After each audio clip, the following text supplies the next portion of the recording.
Hello, everyone, and welcome to A Fistful of Dice. My name is Matt, and this is going to be another game of Dungeons & Dragons 5th edition set in the world of Gloam, which is kind of like an eldritch flintlock fantasy.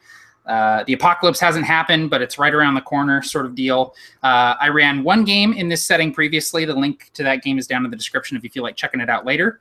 There's also a short kind of setting document. It's like one page that just gives the basic details of the setting. You can check that out down below in the description as well. But I've got four guys here who have joined me for this game, which I have entitled So Distant the Dawn. I'm going to throw it to them to give some brief intros, introduce their characters, and then we're going to go ahead and get going here. So we're going to go in passive initiative order and start with Marquise. What's up, everybody? My name is Marquise Curtis. I'm one-third of Point of Inspiration. Tonight, I'm going to be playing Adolvolfa Angel, or just simply Sister Sorrows. She is a female hunter ranger character. Looking forward to playing. All right, Ben, you're up next. Hi, I'm Ben. Don't really have anything to plug, but I'll be playing Dylan Trombauer.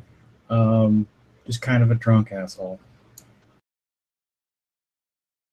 Awesome. All right, Alan. Hi, my name is Alan. I run the channel Check for Traps.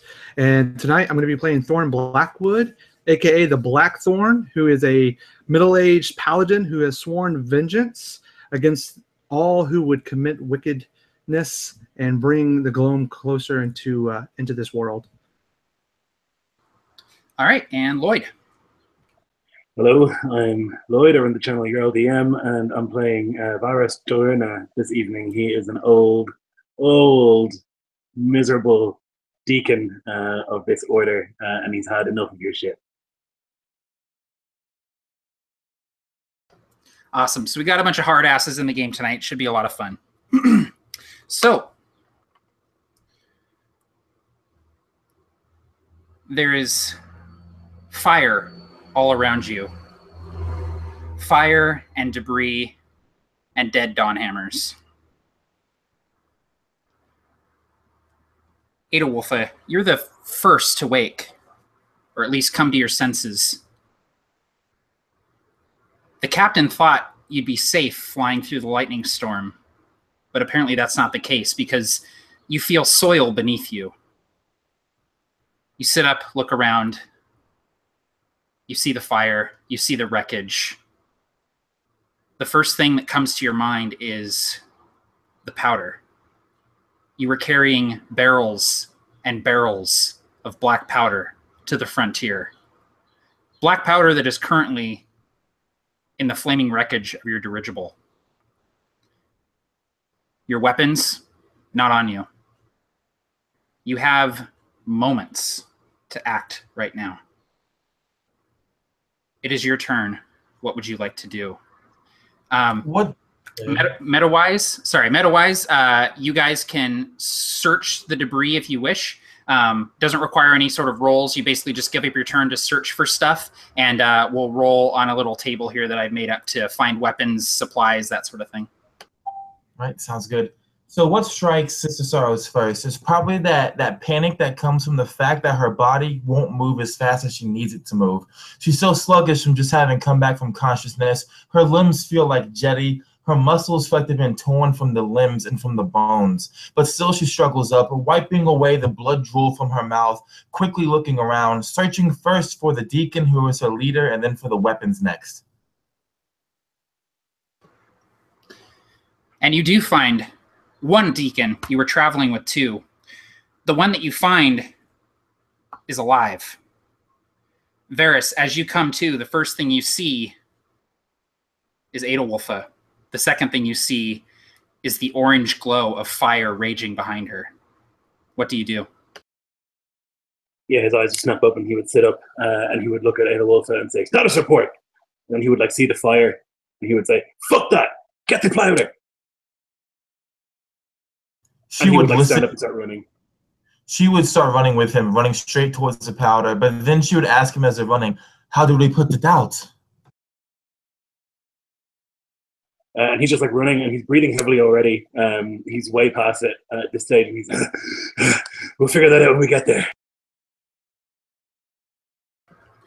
As the two of you are running, you pass by another Dawnhammer who is coming to, a Dawnhammer by the name of Dylan.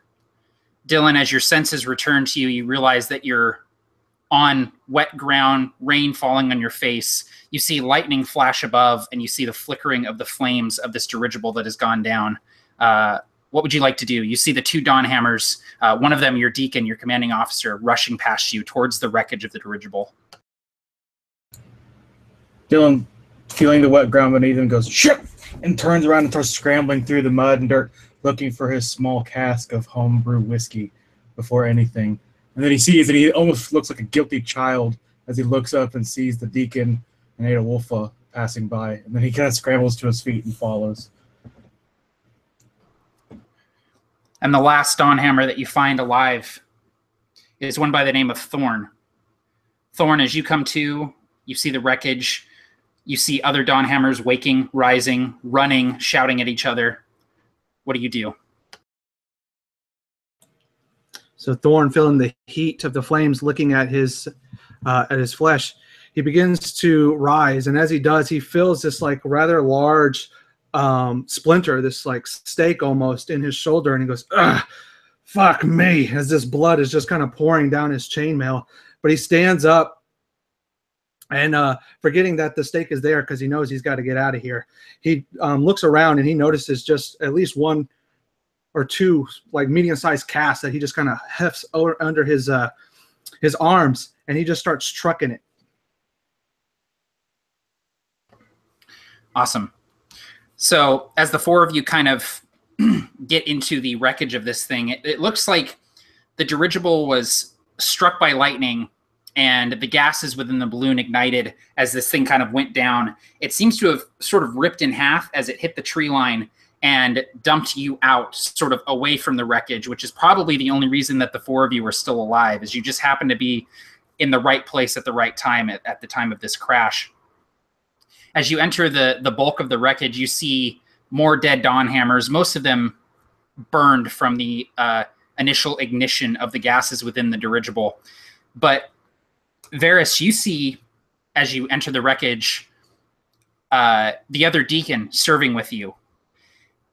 He is impaled on two jutting wooden joists, wreckage from the dirigible. Blood is pouring from him, and there's fire sort of burning around him. As you sort of enter the wreckage, he looks up weakly and makes eye contact with you. Yeah, I'll walk in and I'll kind of like stand up here so I can like point in various directions for the Dawnhammers following me to like set to various tasks. And I'll walk over to him and I'll look in his eyes and I'll say, "You're not going to make it." He smiles and blood pools from between his teeth. He reaches into his belt and weakly pulls out a flintlock pistol and sort of presses it to your chest. And then he looks down to the dagger at his belt, looks up at you, and gives you a nod. And in that nod are the words, "Don't let me burn alive in here." Yeah, I'll like put the pistol at my belt and I'll put one hand on his shoulder. I'll take his dagger and I'll say, go to the father," and I'll cut his throat. He dies quickly, and he slumps as the fire gets closer to him and begins to overtake his position. Ada Wolfa, your deacon has commanded you to sort of split up and start looking for stuff. Is that what you'd like to do on your turn? Most definitely. She's going to be looking frantically for both weapons and her poetry. She can find it, her journals. Okay. Great. So go ahead and give me a roll of a D12, please. 12? Gotcha. That's a D100. That's not important. Oh, I got a 2. A 2? You find 50 feet of rope and your books of poetry.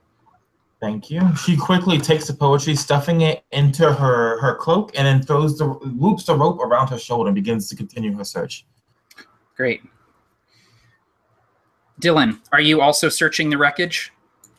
I'm actually going to be searching the bodies that I see. I figured their ammunition and weapons will be on them. Perfect. Okay, give me a roll of a D12.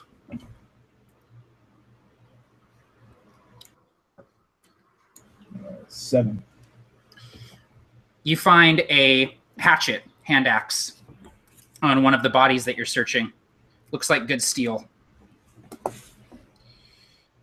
Thorn, what are you doing? Thorn will also search the bodies as he turns them over, and he begins to pat it down and goes, "Go to the father, brother, but you won't be needing this anymore." And what do I need to roll? D12, please. All right, I got an 11. 11, you find a flintlock rifle and 8 paper cartridges. And the cartridges basically include the shot as well as the powder that you need to prime and fire the gun. Yeah, so I'll like stuff the cartridges just in my jerkin as I just strap the rifle across my back. Perfect.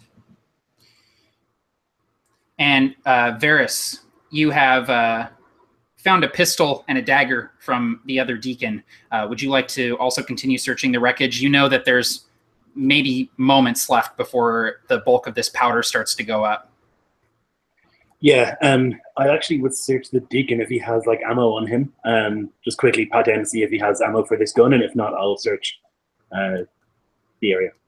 Yeah, you find 12 paper cartridges for use with that pistol, as well as a field surgeon's kit, which he has kind of on the back of his belt. The field surgeon's kit operates just like a healing kit, auto-stabilizes, has 10 uses. Awesome. All right. You have 2 rounds before the powder goes up. Ada Wolfa, we're back to you. She's still frantically searching because rope won't save her life if they're stuck in the woods. Absolutely. D12 roll, please. 10. You find a flintlock blunderbuss and 8 paper cartridges. Nope. Dylan? Specifically going to be looking for water or foodstuffs if we're out in the middle of nowhere. Okay, great. Yeah, give me a roll. 8. 8, you find a... you don't find any water, but you do find a flintlock pistol with 8 cartridges.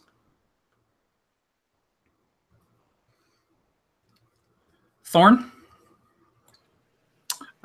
Just also in my searching, I just want to note that any Dawnhammer emblems, the little circle with the line through it on the leather thong, I'm like yanking those off the bodies as well. Okay, great. Yeah, basically taking their dog tags. Yeah, taking their dog tags. Perfect. So yeah, Thorn will also he needs a good melee weapon, so he's going to keep searching whatever's in the wreckage or in the bodies. Okay, great. D12 roll, please. All right, that's going to be a 6. 6, perfect. You find a short sword. It's kind of a like a parrying dagger, long parrying dagger, but mechanics-wise, it's a short sword. Not exactly a big beefy melee weapon, but it'll have to do. Varys. Yeah, I'll close the deacon's eyes, and then I will rush to searching. I rolled a 7. A 7, you find a hatchet, a hand axe. All right, back up at the top of the initiative. This is probably the last round before that powder goes up. Ada Wolfa. Seeing that the fire is encroaching on the powder, would it be wise for her then to think that it's time to get the fuck out of here? You probably have one more turn that you think you can safely search around before you need to start booking it. All right, so she's going to go ahead and search real quick. I just got a 10 again. A 10, so you find another flintlock blunderbuss and 8 cartridges. Dylan. Again, searching for anything. Rolled a 1. You find a lamp and 2 pints of whale oil. Night is falling, so you imagine that'll be pretty useful. All right, Thorn. All right, I rolled a 3 for the last search. 3, you find a full water skin. And finally, Varys. Yeah, I'll shout the command, out, now! And on my way out, I'll try and pick something up as I'm like sprinting. I rolled a 12. A 12, you, on your way out, you notice a small keg of powder. it's small enough where you can put it up under your arm and carry it without losing too much speed. Perfect. Yeah, I'll grab that and then I'll barrel for the door. All right. So the four of you rush out of the wreckage of the dirigible, carrying what you can, what you found. And as you're about 15, 20 feet away, still moving away from this wreckage, the powder cache catches. And there are 3 small explosions followed by a massive one as the powder kegs contained within the innards of the dirigible go up and explode. You're all thrown to the ground. You feel just hot air at your back as all of this powder goes up. And the sort of twilight sky is just flushed this brilliant orange as this explosion soars into the sky, sending smoke and debris in all directions. The 4 of you are alive, the only 4 survivors of the crash of this dirigible. You are alone, night is falling, and you have no idea where you are. Varys, you are the deacon. What are your orders? He would look around and kind of look over the survivors and think, ugh, had to be these. And then he will ask for a status report. Is anyone injured? No. Yeah, so Thorn would move forward, and he just says, just a slight scratch, and it's just this kind of, like I said, like this huge splinter that's just like in his chainmail that's in his shoulder. You'll be fine. And he'll put a hand on your shoulder and pull it out.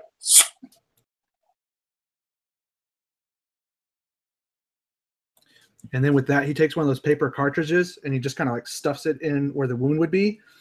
And then he just takes one of those embers and just, as it just kind of flares and closes the wound.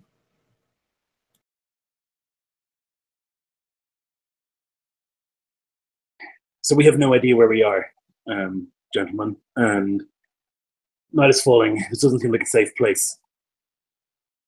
I would suggest that we make as much headway as we can, move until it gets too dark, and then set up a camp and perhaps fortifications. I will say that you knew that you were traveling south, and you can sort of surmise that you're sort of deeper into the woods than you are out. And sort of looking up, you know that as soon as the stars come out, you can probably sort of triangulate your position and figure out which direction you're supposed to go. But until that happens, you're not sure. Looking around, Sister Sorrows absentmindedly says, "No one got their lantern, did they?" And then she's going to pick up a piece of, like, I guess like a piece of wood from the dirigible, take it to the massive fire, and use it to make a makeshift torch. Dylan's in the process of like pulling out a lantern, and then he sees what she's doing and then puts the lantern back.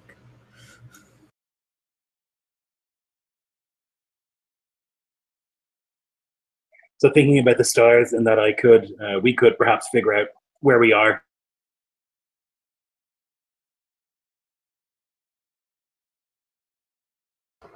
Oh, I think he may have lagged out. Uh-oh. Now you guys don't have a deacon at all. Seems appropriate.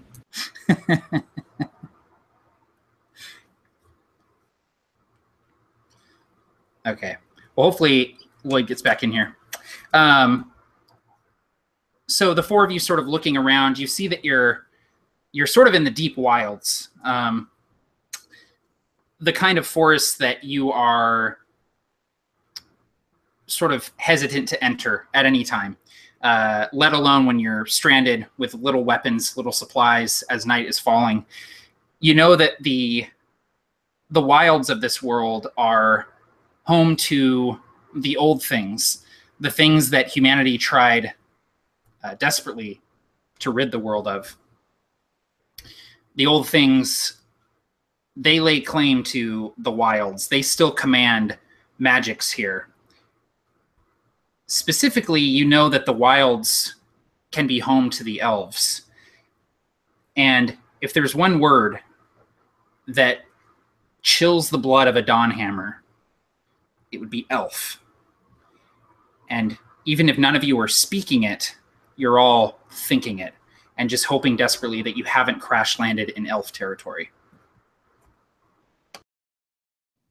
Adolwolfa, she is a woman who's been trained to hunt in wilds and dark places, and where the natures of the dark druids and the eldritch druids have kind of reclaimed over everything else. So as a ranger whose favorite enemy is like humanoids and everything, can I like search the area to try and see if there's any kind of like crazy ass elf hiding like underneath like a pile of leaves or something? Yeah, you basically kind of want to like look for signs of elves. Yeah. Cool. Correct. Yeah, you can give me a survival check or a nature check if you want. Arcana would work. So I have advantage on survival checks doing this. And I got the same number both times, so it's going to be a 9. A 9? Okay. So just with a cursory glance, you don't notice anything particularly of elven origin, but you can't shake the feeling that these woods belong to somebody else. She would share that information, particularly with the deacon. Yeah, I dropped out for a second, but I was going to say that if we know that, or if we're fairly sure that if we are able to see the stars later, we can triangulate where we are. There's no point in wandering randomly in the wrong direction. And so he would call out to the rest of them, we're making camp here. Let's try and dig some ditches, put up some spikes, do whatever we can, and hold those little stars up here. Yeah, Thorn would take that water skin, feeling parched from all the heat from the flames. He would take a swig, and then as he pulls the water skin from his lips, he would go, "Damn, I was hoping it was wine." And he just kind of corks it and puts it back to his side. He's like, "All right, Deacon, find something that would just like maybe a makeshift shovel or just like a big stick that he could just start just pulling up the ground." Dylan will find pieces of the dirigible, perhaps some small trees, and using the hatchet he got, make a small kind of like palisade in the area. He perks up at the mention of wine, but then is immediately crestfallen.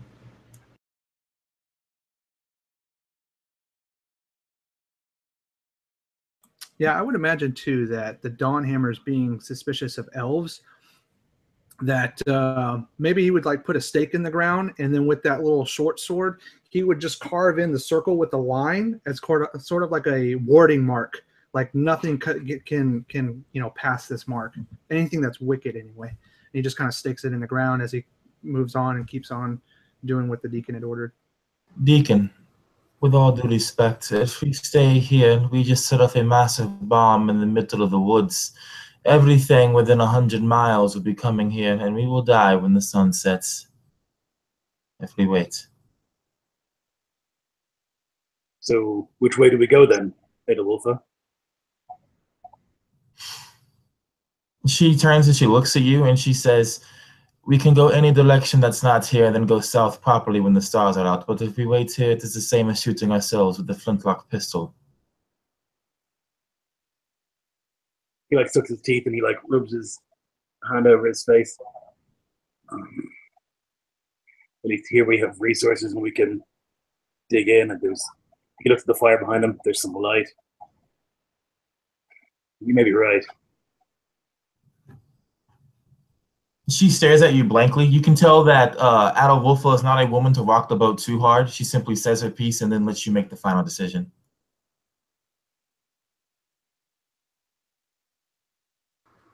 It's also worth noting, too, that the four of you are free to sort of split up whatever you found. I know you found a couple of blunderbusses, Adolwolfa. If you want to like can stuff out and make sure everyone's equipped, you can do that now if you wish.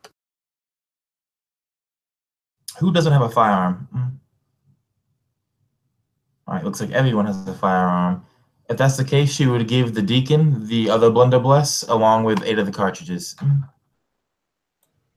Yeah, Thorn unstraps the rifle. He says, "I'm no good at this thing," and it's like, who's got a better range with the rifle? Adolfo would look at you, and then she would look to Dylan to see if he would take it first. Dylan would probably notice the rifle, and he would go, the wolf, do you want the rifle? I'll take the blunderbuss if you want the rifle. And then she just quietly, without a word, hands you the gun and then takes the rifle from Thorn. Here you go, sister. And he hands it to her.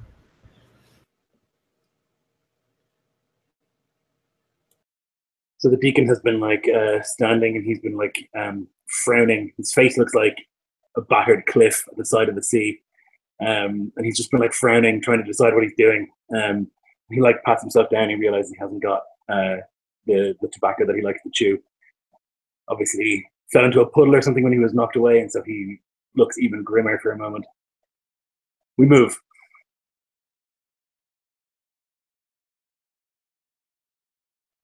We'll move until we find something more defensible, something hidden away from this, and then we can wait for the stars. Loading her rifle, Adolfo would nod, and then she would quickly strap it to her back. And I imagine that since she's kind of like the survivalist of the party, she would probably take point if the deacon would let her or order her to. Yeah.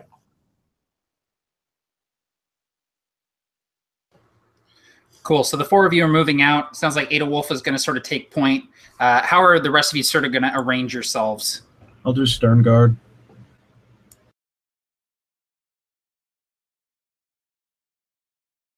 Yeah, I'll be in the middle of Dylan and Thorn, with Adolfo out in front. Sounds good. So since I'll be towards the rear back, I'll have the other makeshift torch, so we have light in the front and in the back. Perfect. So the four of you move out. Night starts to fall. Not quite dark enough for the stars to be out, but here under the canopy of these trees, as you move through sort of the dense foliage, it gets pretty dark. You're glad to have your torches and your lamp. The forest sort of comes alive. The darker it gets, the colder it gets. You hear things rustling in the bushes. You hear night predators waking up, setting about their work. There's no bird song. There's simply silent shapes sort of stalking in the distance. You all think elves. There's got to be elves here, but you see none. Although it's said among the Dawnhammers that you never really see an elf. Adolfo, I'd like you to give me a survival check, please.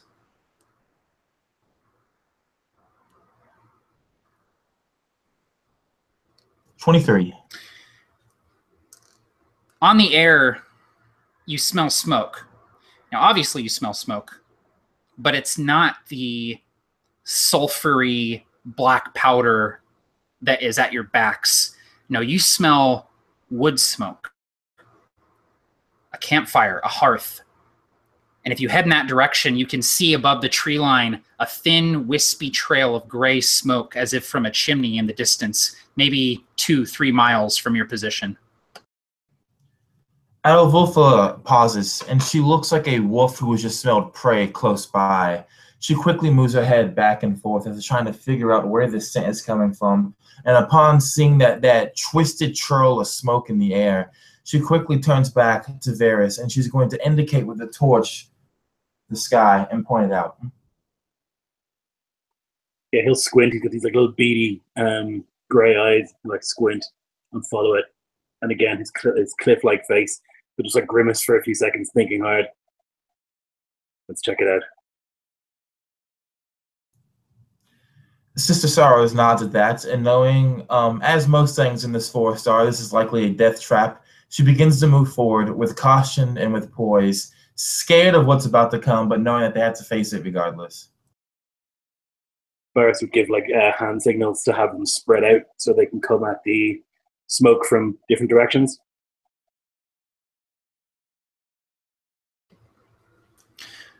Cool. So the four of you kind of spread out, within eyesight of each other, but so that you can kind of get a nice spread. You begin moving towards the smoke that is wisping up into the air a couple miles from your position. As you move through the woods, you can feel the elevation change, and you feel that you're descending now. It's pretty clear as you're walking, the descent becomes steeper and steeper, and you realize you're passing into a valley, a wooded vale. The trees grow crooked, gnarled, their branches sort of reaching into the air like skeletal hands, casting strange shadow as the sun sets, elongating your own shadows. You move down this hill and into the vale, and you break through the tree line. You find yourselves in a clearing. Ada Wolfa, you break through first, being the point man here. And you see that it's some sort of marsh. You can see in the distance the ruins of a dam. It's high stone blocking this valley, but you see that this dam has long fallen into disrepair as man has fled from these wilds. There are cracks and pockmarks in this dam, and you can see water trickling through it, creating these winding rivers and streams, creating this sort of artificial marshland. The ground is soft and wet and muddy, and you see on the other side of this vale more forest, and beyond that, the chimney smoke that you saw prior. As you step into the marsh, you see that there's water here, yes, but there's also puddles of inky black, almost like oil slicks. They put off an acrid odor. They do not reflect light or images. But you can see as you look at these black puddles that they appear to be dripping upwards into the air very slowly, almost like they're on the ceiling, dripping downwards. Maybe you've seen this before. Maybe you haven't. But you know that this is the Gloam manifested physically. It tends to seep up from the ground itself, from whatever hellish place it came from, concentrating in areas where eldritch forces hold sway.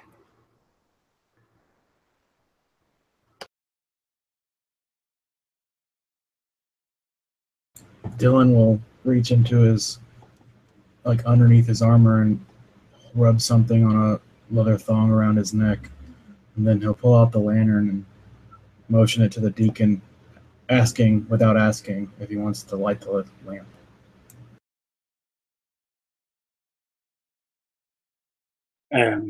He'll shake his head. Don't want to give ourselves away to whatever is certainly watching us. The deacon's going to hear a bird whistle, Ada Wolfa's bird whistle, and when he turns to look at her, she's going to, with her rifle, indicate the gloam that's rising from the ground, and basically she's asking him if he should continue towards the smoke. He didn't make it to this ripe old age by being stupid, and so he looks at this like literal manifestation of hell in front of him and thinks,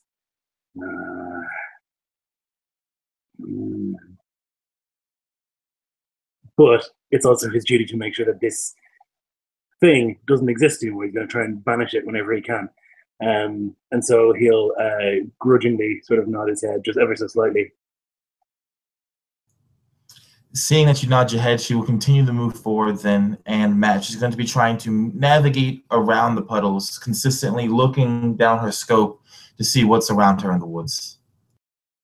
Her sights, I mean. Gotcha. Yeah, so you begin pathfinding through this marsh, avoiding the gloam puddles as much as possible. They're fairly distributed, and so you can easily kind of wind your way through them. But anytime you're sort of forced to skirt close to them, you all just, there's almost this static electricity to the air. You feel your hair rising. You feel the unnatural pull, the unnatural effect that this stuff has on the world. You get dizzy. You feel as though the ground itself is tilting, even though you know it's not. You hear whispers, indiscernible, not even real words, just the faintest voices on the edge of your perception. It's unsettling, but you're Dawnhammers. Unsettling, you can deal. As you move through the Gloam fields, you put these voices, you put these feelings to the back of your mind and focus on the mission, focus on that smoke in the distance, focus on Adawulfa, who's finding the path through these marshlands.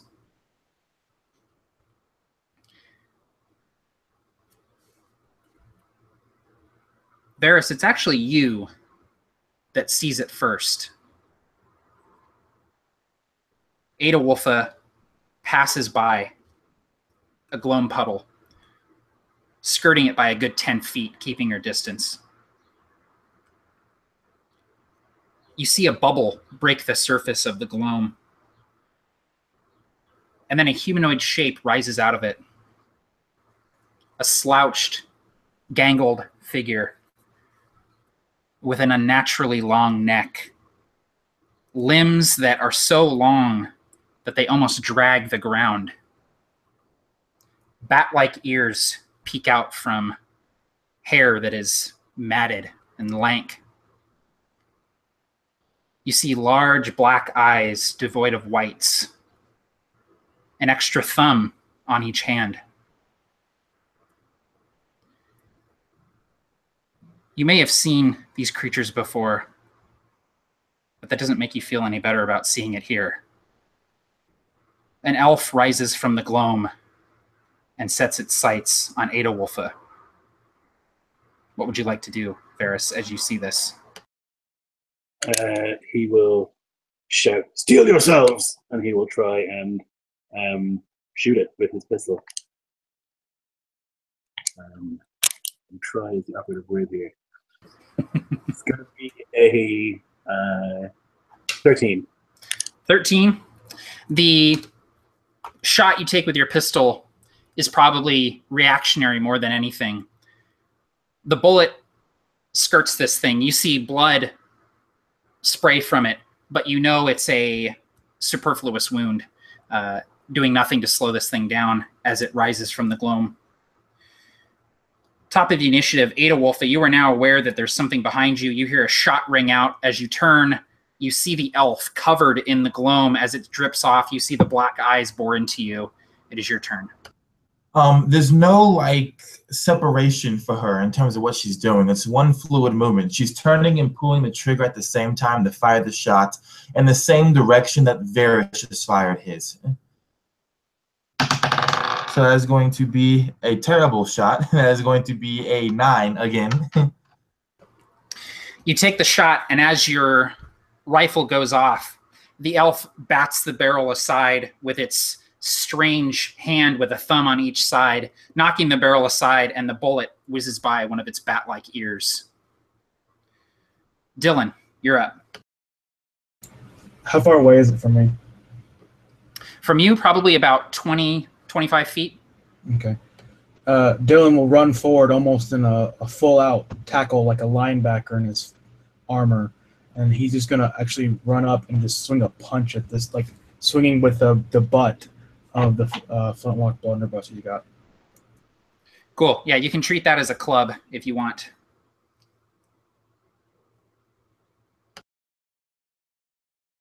Does a 17 hit? A 17 hits. Go ahead and give me some damage. Club is 1d4 plus your strength. Okay. I was actually, I was going to use it as just an unarmed strike because I've got Tavern Brawler. That works too. Okay. That's 5 points of damage. And because of Tavern Brawler, I can use a bonus action to try and grapple. So I just do a butt strike, and then I'm going to try and use the rifle to choke hold it. Perfect. Okay, cool.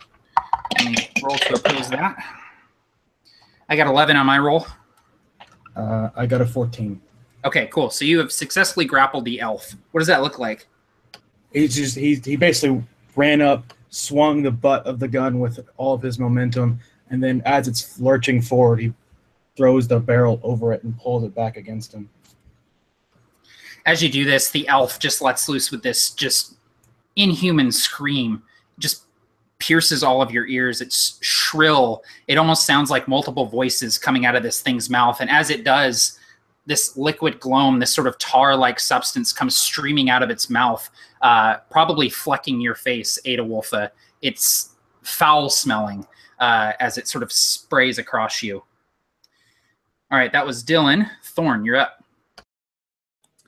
Yeah, so Thorn, like, his reaction that he tries to go for, he usually carries with him like a great maul, and he goes to reach for it, and he's all like, oh, fuck.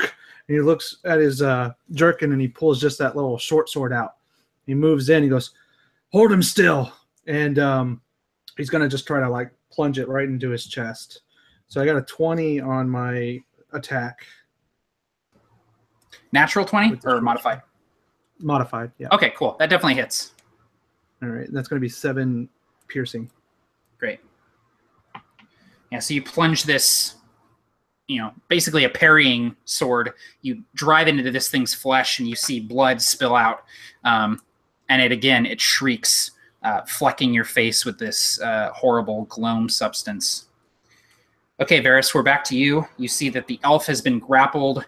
They're sort of laying into it with melee weapons. Yeah, he'll realize the gun is now useless. It'll take him way too long to load, and so he'll lift his hand and he'll say, "The Father judges you!" And he'll cast Sacred Flame on this thing. He needs to make a DC 13 Dex save. That's a nat 1 on my die, so it fails. Yeah, so it's going to be D8 radiant. It's going to be 5 radiant damage. Awesome. So this flame appears, bright sort of white flame around the creature for a second. Yeah, as it's illuminated, you actually see anyone who's sort of engaged with the elf. You see that the wound that you just dealt it with your sword, as well as the minor wound that it received from that initial shot from Varys, you see both of those wounds are sort of sizzling, almost like it was hit with acid. And you all know that elves are iron burns them horribly. It's one of the reasons why flintlocks were so effective in purging the world of these things, because you could essentially just put a ball of iron into an elf from a distance and kill it slowly from the inside. And that's one of the reasons why you still carry flintlocks today. But unfortunately, the elves have sort of embraced the gloam and have used that to their advantage. But still, the iron that you're piercing this thing with is doing its work, and you hear the sizzle from these wounds. All right, that was Varys. It is now Ada Wolfa again. Ada Wolfa is going to take her barrel, the flintlock iron barrel of her rifle, and try and shove it directly into this thing's throat. Cool. Go ahead and just give me a strength or dexterity check. All right, I'll do dex. All right, so it's going to be 10 plus 5, so it's going to be a 15. 15? Yeah, that definitely hits. And go ahead and roll me a d4. We'll do some fire damage to this thing from the iron. That's going to be 1 point of fire damage. Okay. You don't do much damage, but it definitely works and enrages this thing. It starts to kind of pull against Dylan's grapple. Speaking of which, it is going to try and escape that grapple, Dylan, so I'll need an opposed check from you. I got a 15 on mine. Got a 17. Okay, so this thing is writhing, wriggling, trying to get loose. It's long limbs, sort of clawing, but you maintain the grapple, holding the weapon across this thing.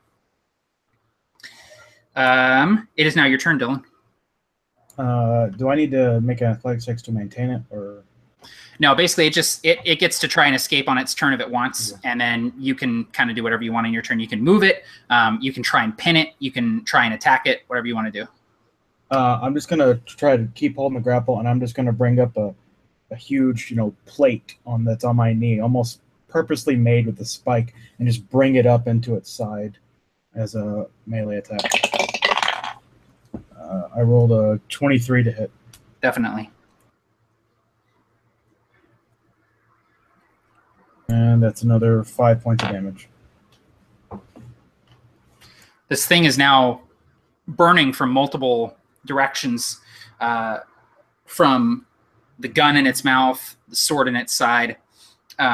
Even just being pressed up against you, Dylan, with your metal armor, you can feel that it's starting to work. It's starting to sort of burn as it's leaning against you. Thorn. So yeah, Thorn will he pulls out that sword and he begins to just kind of mutter a Dawnhammer prayer as his short sword will actually ignite in flame as he casts his Searing Smite. And so I'll roll my attack here. All right. So I've got a 17 to hit. That definitely hits. And that's okay. That's 9 piercing, and that is going to be 3 fire damage. And it at the start of its turn, it has to make Constitution saving throws, or it takes more fire damage. Cool. That'll actually do it in. So go ahead and describe what that looks like. So yeah, as the short sword catches flame, he presses the Dawnhammer emblem into its forehead as it just sizzles there onto its forehead, and he plunges it up into its sternum as this whole thing just catches like a wicker man, just flame as this whole like gloomy marsh just kind of goes bright for a moment as this thing begins in flames, and he steps away from it. Burn there. This alien-looking creature, this elf, lets loose with one more shrill cry, and you can feel its pain reverberating in your bones as this iron burns it from within and without. It slumps against you, Dylan, and slides back into the puddle of gloam from whence it arised. And it sort of sinks and bobs, and you see it start to disappear into the gloam. Dylan immediately hops back, just closes his eyes. He's like, shit, it's dark.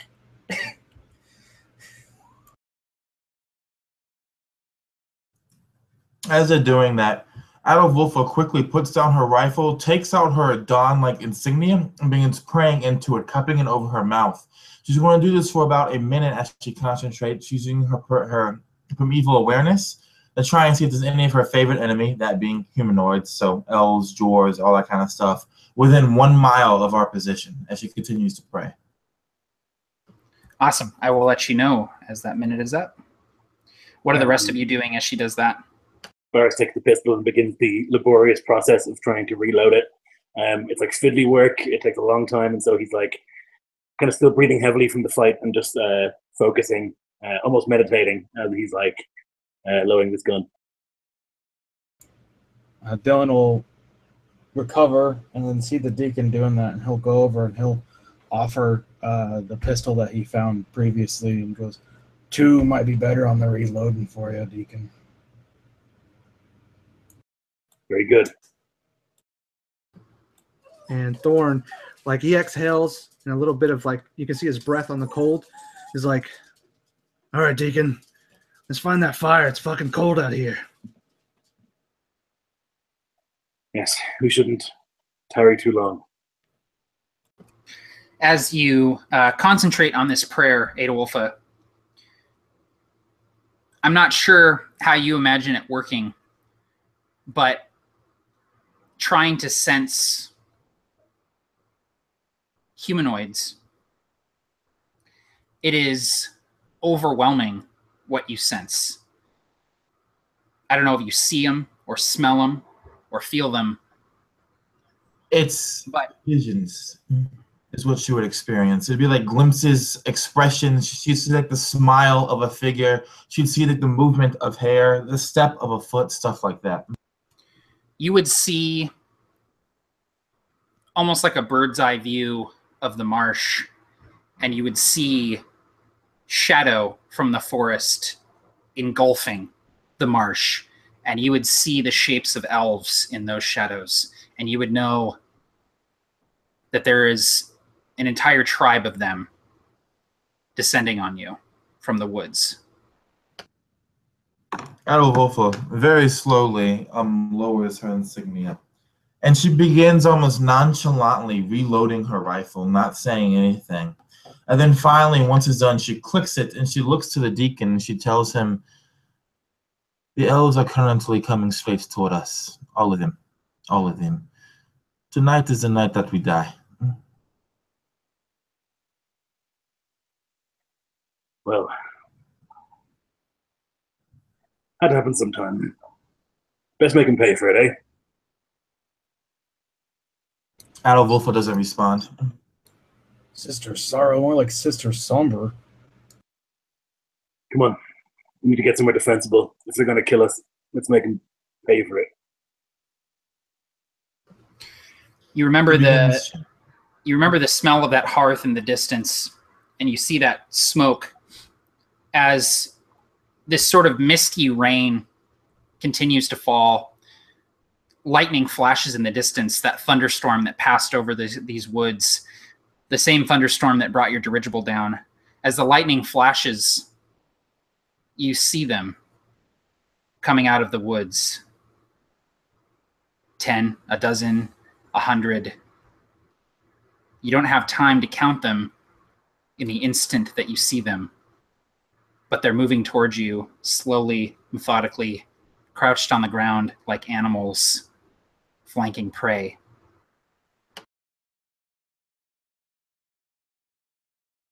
So the deacon would break into a run and encourage you to do so as well. Need to get this hearth. It's up a hill, is that right? Yeah, you'll have to sort of come up out of the valley. Yeah, so he would start running in the direction. He's thinking about traps that he can set, all this sort of stuff, but he's just trying to get there and see what's there before he decides. Do the rest of you follow? Yeah, Adolfo would actually probably run ahead, trying to lean out a path for them to follow, because so that way we can all kind of ignore like the pitfalls and the soft soil of the marsh that will trap us and slow us.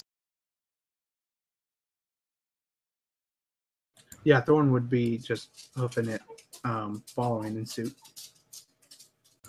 And Dylan would again take up rear position, still running, but making sure he's got a count of all of his comrades in front of him. You said the dam was like in the valley. Are we headed towards it, or is it just like just beside us at a fair distance? As you're heading up the hill towards this fire that you've seen, or the smoke rather, the dam is immediately off to your right, in the distance somewhat. So imagine if it's like if the valley is sort of like this V shape, the dam is sort of at the very end, at the very sort of meeting point of that V. So it's fairly far away. As the four of you sort of run, Adolwolf, I'd like a survival check from you as you try to find a safe path out of the vale, up the hill, through the woods. We got 12. House. 12? Okay. So you manage to scramble up this hill. You're not as focused as you normally are, not picking up on all of the details. A couple of times you feel your boots sink into mud as you slip into a puddle. A couple of times you lose your footing and slip on the hill, having to pull yourself up, grabbing fistfuls of dirty leaves, trying to scramble up this hill. At your back, you feel the elves. You don't hear them. You almost wish they would let loose with a battle cry or something. The fact that they're so silently following you, so patiently hunting you, is almost worse. You crest the top of this hill, charging through the woods, stealing glances over your shoulder as much as you can, loading weapons as you go. Branches whip at your face. The air is misty and cold. Night is in full effect now. You know that in an hour or two the stars will be out, but until then, it's simply darkness. You charge through the woods, and then you see it. A building, a hut.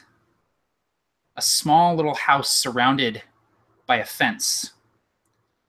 It's here in the middle of the woods in a small clearing, shaded by a couple of trees. There's this thin wisp of smoke coming up from the chimney. But the most interesting thing about the house is the fact that there are hundreds of iron pendants, Dawnhammer pendants, hanging from the branches of the trees. You literally have to move these pendants aside in order to get to the house. You see that there's light coming from within.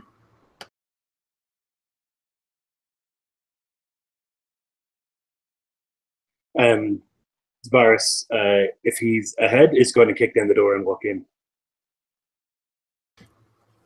You go ahead, Adolwolfa. I was going to say Adolwolfa would definitely kind of step to the side, her back to the side of the door, and let him kick it in and then go in directly after him. You enter this hut after sort of passing through all the hanging iron, and you see a small domicile. There's a table with a couple of, not really chairs, but small stools. There's a meager fire burning in the hearth, a pot over the fire with some sort of thin, pale broth simmering away. You see herbs hanging from the rafters. No bed, but a bundle of blankets and a small sleeping cot in the corner. And a man, old human man. He has a bald head with long, gray, wispy mutton chops, ratty brown robes. His left arm is covered in bandages, and he seems to be in the midst of sort of coming up a ladder from some sort of basement. His eyes widen as you kick down the door and enter. His eyes dart to a knife on the table next to a wheel of cheese that has been cut up. But then he sees your symbols, your iron symbols of the Dawnhammers, and he visibly eases. And even though you've just kicked down his door, as he lowers the trap into the basement and stands before you, he says, "Welcome, brothers. Please close the door at your backs." Dylan will actually stand in the doorway, and he's trying to see the elves coming and see if the ward or all the iron tags in the trees have any effect on the elves. He's sitting there ready because they're going to hit the house, or maybe they won't. But he's taking up his position as the final guard. Yeah, if you sort of look, you see that there aren't any elves behind you anymore. They seem to have given up the chase, at least for now, fallen back into the Vale. There's something about this place. It could be all the iron hanging from the trees. It could be something else, but they definitely don't want to approach the hut, at least not now.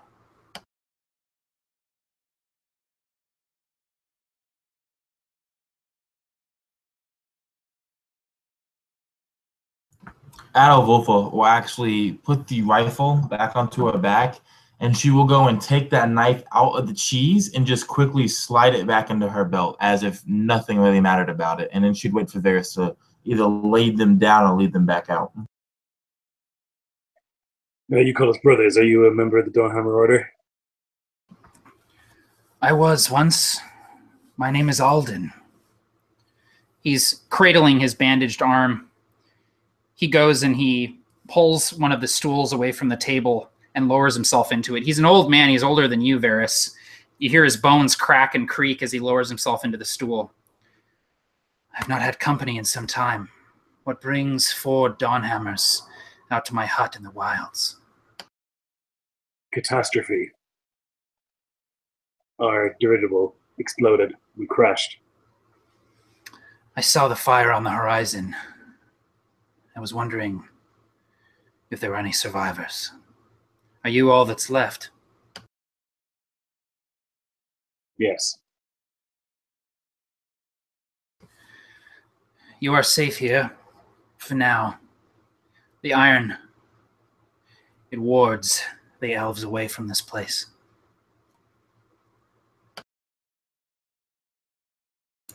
Out of turn, Dylan will go, "What are you doing out here?"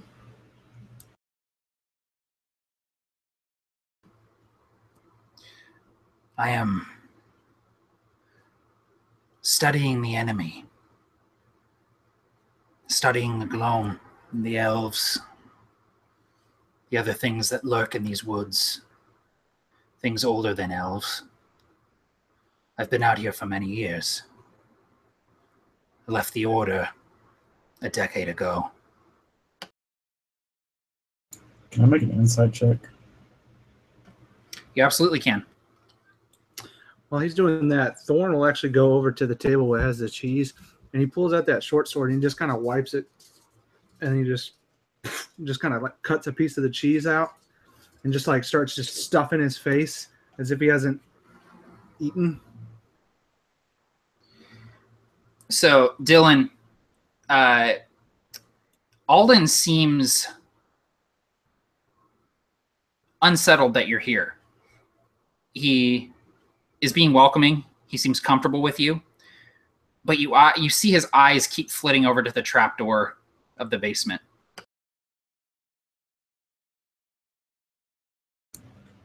I don't know how you want to do this, but I'll try and motion to the deacon or to Ada Wolfa, like look at them and then look at the trap without him saying. You can make a sleight of hand or whatever check.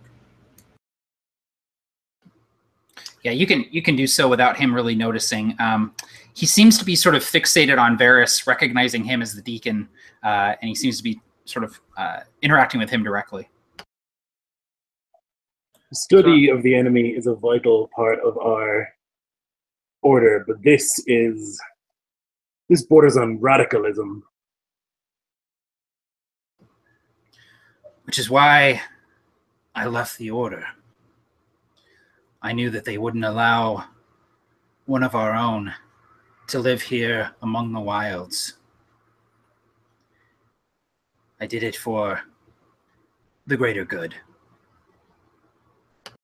You dwell within walking distance of the Gloam. How do we know you're not infected? You may inspect my home. You can see I am merely a man, much like you, a bit older, a bit grayer, but a man still. The elves do not approach my hut, for I am still a man, and they still fear the iron I wield. At the him saying that he's still a man, Thorn would walk up and he would just approach, just kind of get within probably a good 10 feet of him, and that's when he would just kind of use his divine sense, which allows him to sense if there are any celestials, fiend, or undead within 60 feet of him. So you don't pick up on any celestial, fiendish, or undead presences, but you do sort of get a weird vibe off of this guy. And you sort of feel a twinge as you look towards that trapdoor, sort of gives you a sharp pain in your head as you're sort of reaching out with your senses. Yeah, so he just kind of like makes a little wince, and he looks over to Sister, and he just kind of motions with like a hunk of cheese. It's like, "Sister, you need to eat." And when he turns his back to the old man to give her the cheese, he kind of like gives her a wink and a nod back towards that door. The sister takes the hunk of cheese and she begins to eat it. Before she does anything, she looks over the Varys, who I imagine they just quickly like trade like a set of glances. And she doesn't even look at the door. She actually looks at the other door and then straight to the ground, trying to indicate that the ground door itself is something we need to be looking at. What's in the trapdoor, old man? Cheese, of course. Food, stores, wine. I'm willing to share all that I have. Good. Let's go. Of course. And he gets up, his bones creaking, cradling that bandaged arm. He moves over to the trapdoor, grabs the iron ring, and pulls it up, and descends the ladder. Whoa. 1 second, old man. Dylan, you first. What? And he looks around the room and he kind of goes and he frowns as he goes down the ladder. I guess perception check as I go down here. So I'm trying to make it that it's Dylan, then Thorn, then the man, then Edelwolfa, then me. Yeah, you're keeping a firm like Dawnhammer sandwich on this guy for sure. So you head down into the basement. You see that it's earthen floor. The walls are mostly dirt, sort of supported with wooden planks that have sort of rotted. You see that they're straining against the weight of the hut above them and the dirt that's sort of spilling in. It's musty and mildewy down here. A few puddles have sort of started collecting.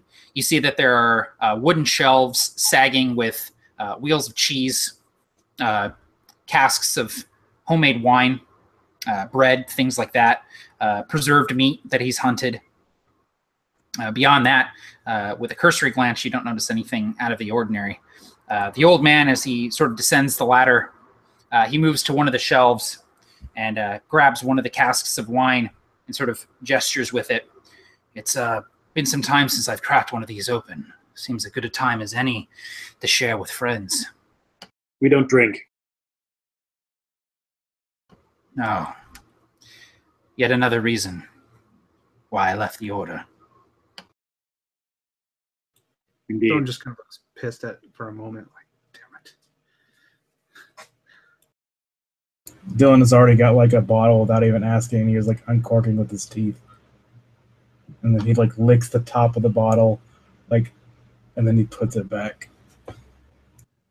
As subtly as she can, Adolfo will be walking around this kind of cellar with the barrel, I guess, on the back. So she's going to be using her right arm to just kind of like knock almost nonchalantly against the walls, seeing there's like any like hollow like doors or anything around us. Cool. Go ahead and give me a perception or investigation, whichever you prefer. Right, we have a 13 on that. As you're walking your way around the walls of the basement,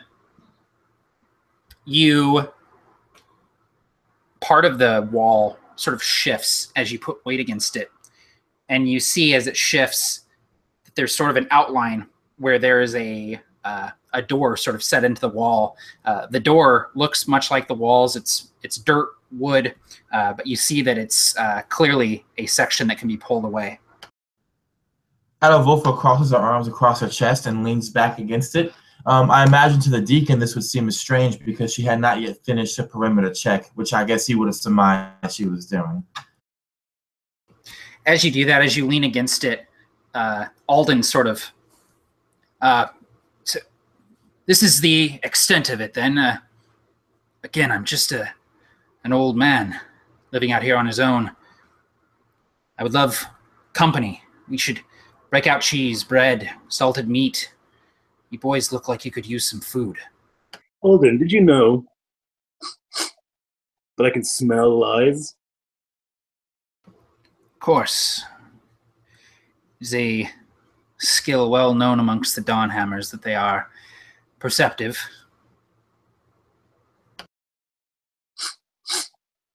It stinks in here. What are you implying? This is not the extent of it, is it? No. There is more to it. Of course there is. But it is not for the eyes of man, what I have done here. Important work. Meaningful work. You Dawnhammers, you treat the symptoms without ever confronting the sickness. I'm weeding out the illness of the Gloam here in this hut.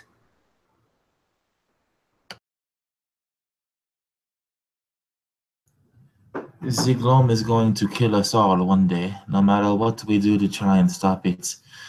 If you're going to sit here and tell us that you're trying to kill it, that just means that you will die before we do. It is true what you say. There is nothing that can be done to rid our world of the Gloam. Have any of you prayed recently? Tried speaking to those above? Their words come back harsher than they used to. Sometimes they don't listen at all. The Gloam is here, and it came for our gods first. So it's up to us. It's up to mortal men to figure out how to survive. The elves, twisted as they are, they live among the Gloam. They live within it. They've mastered it. If humanity is to keep the hold on this world that we've worked so hard to maintain, that we've spilled so much blood and burned so many forests to win, then we need to figure out how the elves do it. And do it for ourselves. But that's the kind of rhetoric that would get you killed by Dawnhammers. I'm going to shoot him. Go for it. I'm not even going to make you roll. Just describe it. Yeah, so as he's like going through this speech, when he's saying like, oh, we need to learn about the elves and how they, and he's just like, nope, just pulls out the flintlock and just, he's not far from him, maybe 5 foot away, and just like shoots him in the face.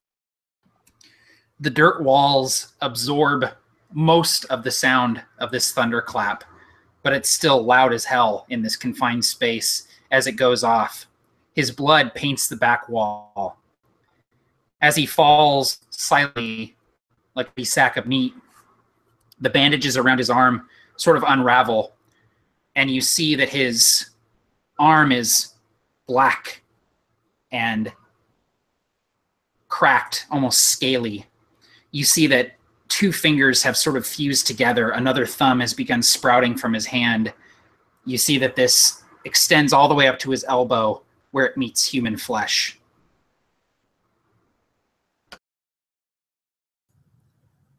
Quoth the raven nevermore, Sister Sorrows would say, and then she would step away from the fake wall, taking the rifle from her back, and she would point at the door and wait for Varys to instruct, likely Thorn or Dylan to go busting through first. Dylan will stand and basically offer a hand and basically reload the gun for the deacon, almost like it was just a training exercise. Yeah, he'll hand it to you and he'll... Okay. Sorry, go ahead. Thorn would kneel down to the body of this old man, and he would say, by iron and by fire, that is the only way that the film will be purged.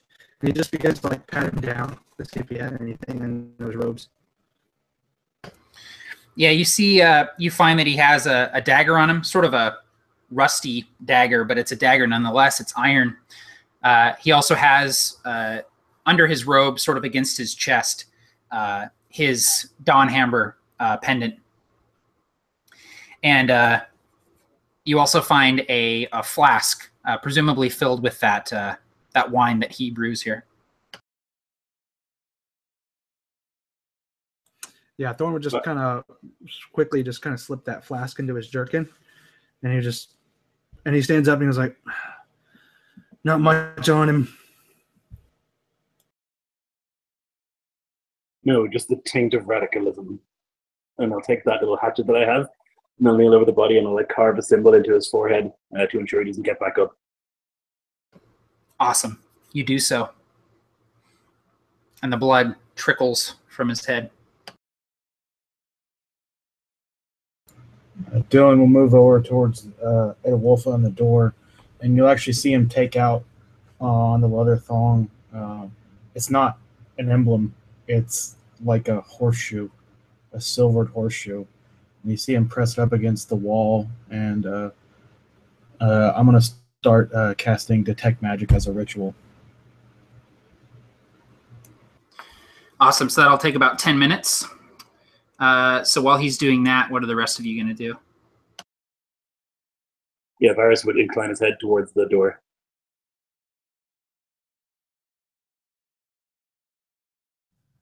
Elwolfa is just waiting to see who goes through first so she can see what she needs to shoot on the other side.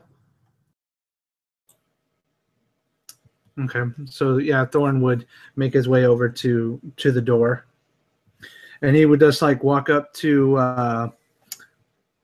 Ada Wolfund and be like, "Sister," as if to like just kind of step aside.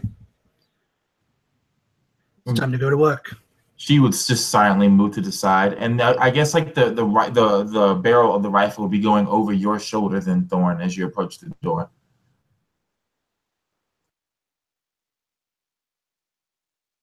Yep. So yeah, Thorn just pushes that door open or slides it open, however it opens.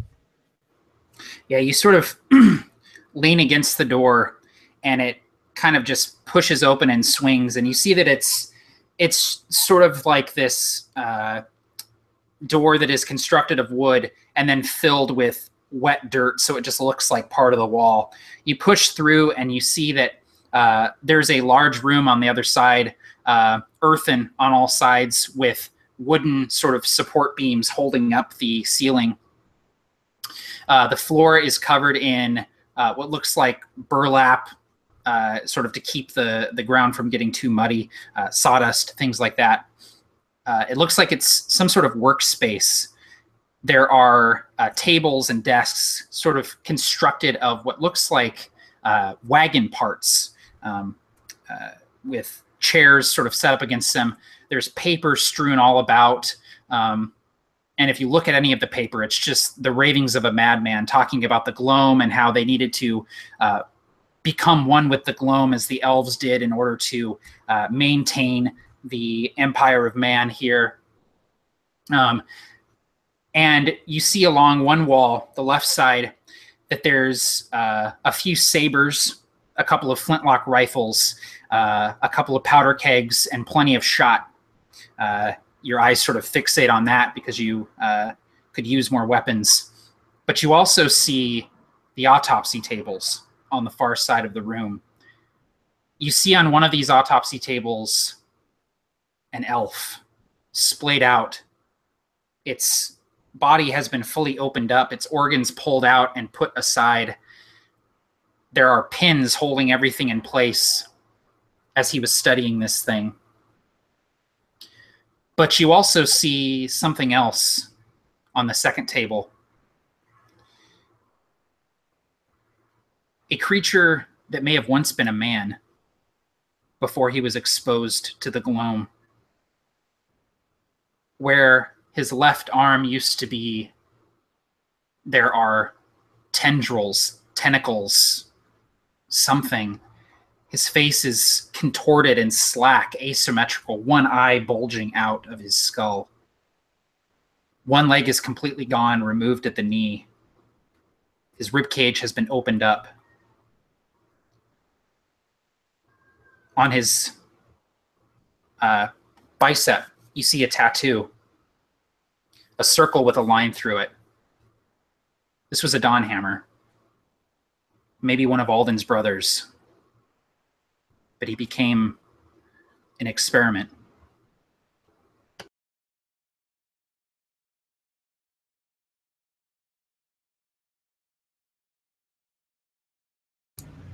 Holy crap.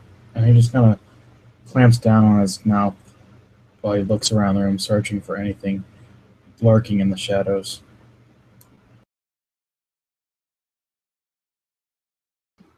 There doesn't appear to be... Yeah, Thorn just... Oh, go ahead, Thorn.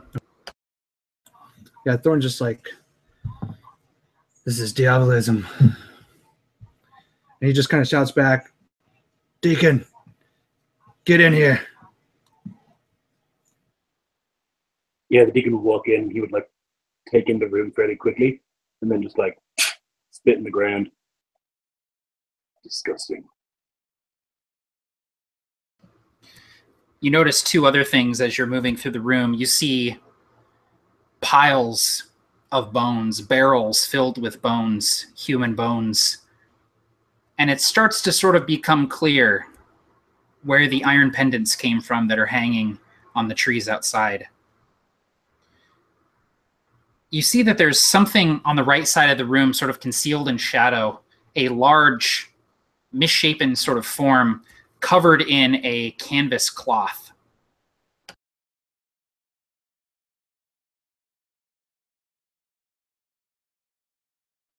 the deacon would like take a little axe that he had found earlier, and he would, Father, guide me, and he'll cast light on it and begin like holding it as a torch in front of him, and approach that canvas and just dramatically rip it from where it is. There's a plume of dust as you do so, as a decade of dirt and grime comes off of that canvas. You stagger backwards as you see what looks like a hulking humanoid shape under the canvas, but then you see it's iron, and you realize that you're looking at an ogre, a mechanized suit of armor utilized by the Dawnhammers on heavy excursions. It's old. You don't know if it's still functioning. It looks more like a wood stove than it does the ogres that you're used to, but it's here nonetheless.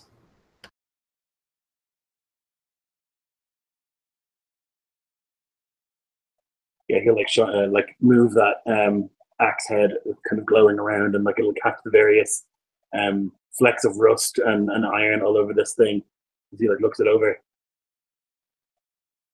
And as he's doing so, he'll then just like, looks like this might work. Yeah, Thorn would just kind of whistle like, hadn't seen one of these since the beginning of the war.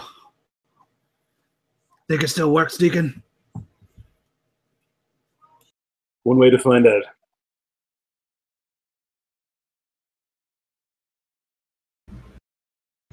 Dylan is inspecting the equipment, the rifles and sabers that you, making sure that they're cleaned out, and then he's also just automatically starting to load the rifles because he assumes that they're just going to take them.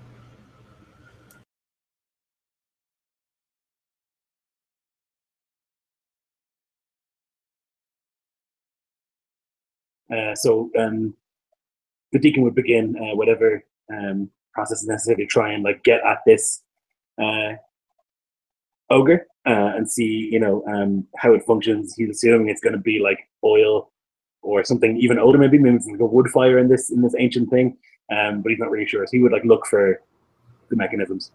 Yeah, so you go around the back of it, and you open up the back, and you see that inside there's sort of this rudimentary, it's almost like a bicycle seat, if it existed in this world, where you sit, one leg goes in one leg goes in the other, and then your arms slip through the arms, and you can see through this sort of like grilled viewport out the front. You see the engine that drives this thing is run on oil. And you know that it burns really hot and gets hot in this sort of cockpit. But it'll run for a while for you if it still works.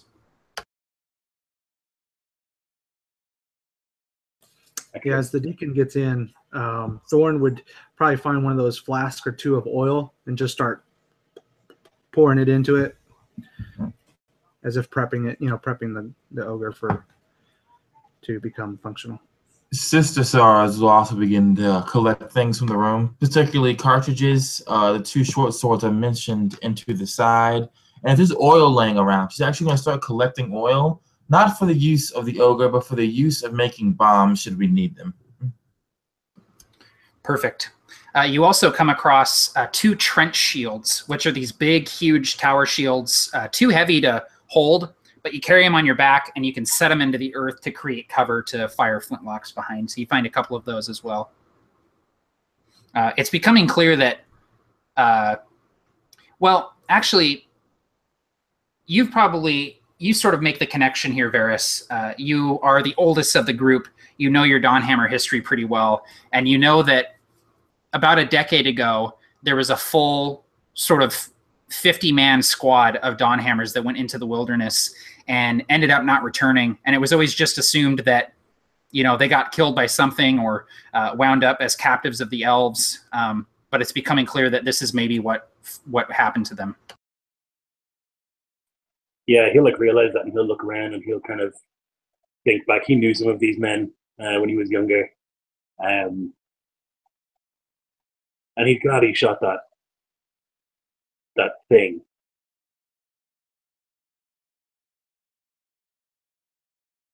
Yeah, if you had any regrets about shooting that guy, they evaporate immediately. Dylan picks up one of the trench shields and he looks at it and he kind of polishes the surface and looks at his face and he smiles. He goes, "Ah, good old Bulwark Bill," and then he slaps it on his back. And Thorn, you said you were going to fill up the generator in this ogre. Yeah, fill it up and help strap the deacon in. Just because I imagine it has to be more than a one-man job to kind of get somebody in one of these things and get it going. Yeah, it requires a couple of people to get suited up in this thing. Do I know, I guess I would, about elves? Like, are they night-only situations, or are they around in the day? Like, are they nocturnal? They're nocturnal simply because they prefer it, but it's not like the sunlight hurts them. So you know that you'll have a better chance to move and potentially escape at dawn, but they're definitely more effective at night in sneaking and fighting. It's their sort of preferred method.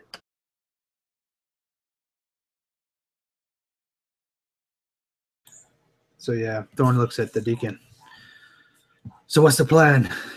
How are we getting out of here?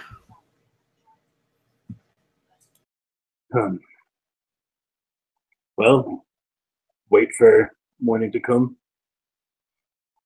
At night here, we can set some traps. We have a barrel of powder. We have oil and more powder. We can set, dig ditches, make traps for them to run into, and we can blow them up. Maybe kill enough of them that we can run.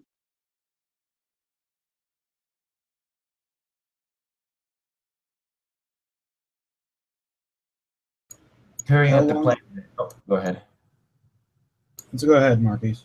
I was going to say that hearing out the plan then is basically stay here the night and then try when dawn comes. Adolfo would begin collecting ink from that the madman used to write his ramblings, and she would find a secluded place upstairs, like a corner of the cabin, with a table, and she would begin writing again in her poetic journals, knowing that this will probably be the last time she's able to write in them. Yeah, Varys would set them to work, and he would chip in himself in kind of like maybe 20 feet from the house, begin digging just like a very short sort of ditch, and then like slowly filling that with oil, with I grabbed that barrel of powder earlier and that kind of stuff, and like trying to make little spaces that we can like fire at, and they would go enough to maybe cause a distraction. Just trying to fortify the place. Yeah, absolutely. Yeah, and you have, you have the wood from the furniture and stuff if you wanted to barricade doors or windows. Basically, just up to you guys. I'll give you free reign to describe whatever you want as you sort of prepare defenses. As you're doing so, you can see in the shadows that there are scouts out there. You see shapes watching from the trees. You see those horrible obsidian eyes peering at you from the darkness, catching the glint of your torchlight and your lamplight. They're definitely sort of probing the edges of the hut, figuring out how they can get in there. Yeah, I imagine Thorn, he would take the time that he takes Alden's body, the elf, and the Dawnhammer that was mutated. He would actually take them up out of the little cottage area, and he would actually just pour oil on them and set them ablaze. And as the fire begins to rise, as the bodies begin to burn, he reaches into his jerkin, he pulls out that flask of wine that Alden had on him. He pops the cork and gives it a smell, and he takes a swig and he puts it back, and he looks out in the woods just past the little iron pendants, and he sees the glowing eyes of the elves, and he just says, "I piss on you," and he actually just takes a piss right there, just on the fire, as he kind of looks out against the darkness.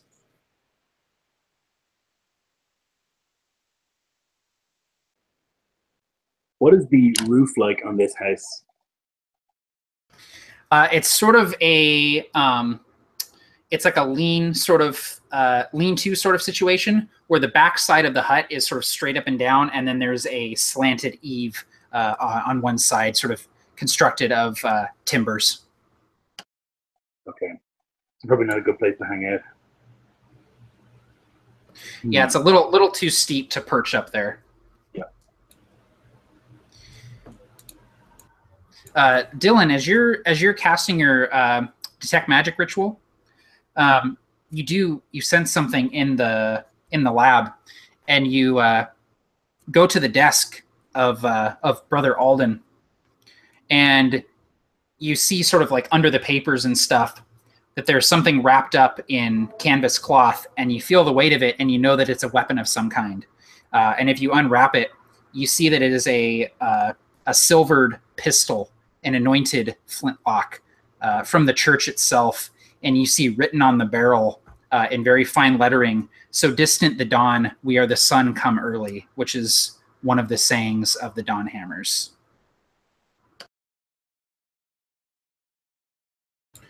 He picks it up and he's just, it's kind of like, oh, what's this? And then he just kind of opens it up and his eyes go wide and he realizes kind of like what he has. And he's conflicted on whether to show it to the deacon or to keep it for himself. But eventually the situation wins out and he shows it to the deacon.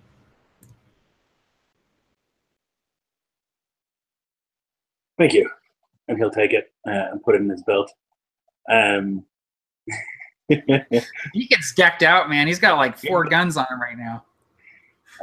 But he will say to Dylan, "I'm old and probably not the best candidate for the ogre. I think you are."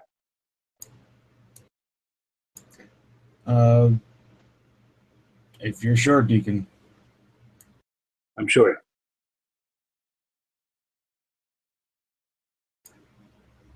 He nods and he almost kind of like kneels at the opportunity he's been given. Would you say that there's a woodsman's axe at this cottage? Yeah, I'd say so. He'd have to chop wood for the hearth. Okay, yeah. So Thorn, sabers are not really his thing. He's more of an axe or a hammer kind of guy. So he just like hefts that axe that's been stuck in the stump outside. He just kind of gives it a good heft. And he's like, "This will do." And he goes about his task that the deacon has, basically setting up, preparing, fortifying the hut. And I also imagine that Adolfo, giving her survival tactics as a deacon, probably would have had her kind of scouting the perimeter of this entire iron covered place. So after she's done oil slicking all her stuff and writing her last poem, she's going to begin moving around the perimeter, just making sure where everything is, trying to peek out where the elves are really kind of building up and all that stuff. Yeah, and in your scouting, you definitely see elves in the distance, maybe 30, 40 feet away from you, in the trees, in the bushes, watching, waiting, just watching what you guys are doing. And then she'd probably tell the deacon flat out, "They're watching us. Every trick that we have, every supplies that we have, they will know."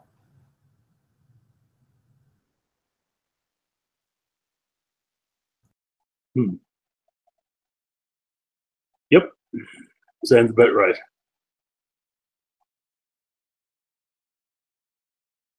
And then you can tell, by the way that he says that, he's certain that they're going to die. But he's trying to make this a big goodbye, a spectacle, at least. I feel like this is the only thing that connects Varys with Adolfo is the fact that they're both damn sure they're gonna die when the sun rises. So they both begin just somberly working on everything to make sure it's as bright as possible. Yeah. Could we use some of our fallen brothers' emblems and put them inside one of those barrels?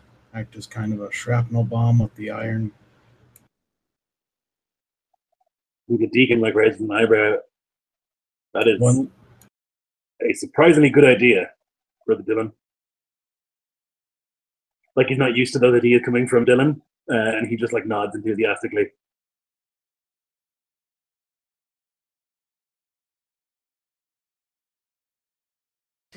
Yeah, you can absolutely do that.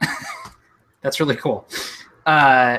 So the four of you work for an hour, 90 minutes, preparing your weapons, digging the ditches, saying silent prayers, just hoping beyond hope that you might make it through the night, boarding up the windows, things like that. After about an hour, hour and a half, the bushes begin rustling. A wind carries itself through the woods. And it's the oddest sound, hearing all of those iron pendants sort of tinkling against each other as the wind goes through, like a macabre wind chime, as the pendants of these fallen Dawnhammers, 50 men put to death by their own brother, jingle in the trees. You see shapes moving in the darkness, and it's almost like the darkness itself is encroaching on the hut. Your torches, your lamps flicker, threatening to go out, but they hold fast. The time has come to defend yourselves against these elves. Adolwolfa, where are you going to position yourself? I'm assuming we're all inside of the hut, yes? Or no? You can be wherever you want to be. So then I would ask you then, Lloyd, where would the deacon want Adolwolfa to be?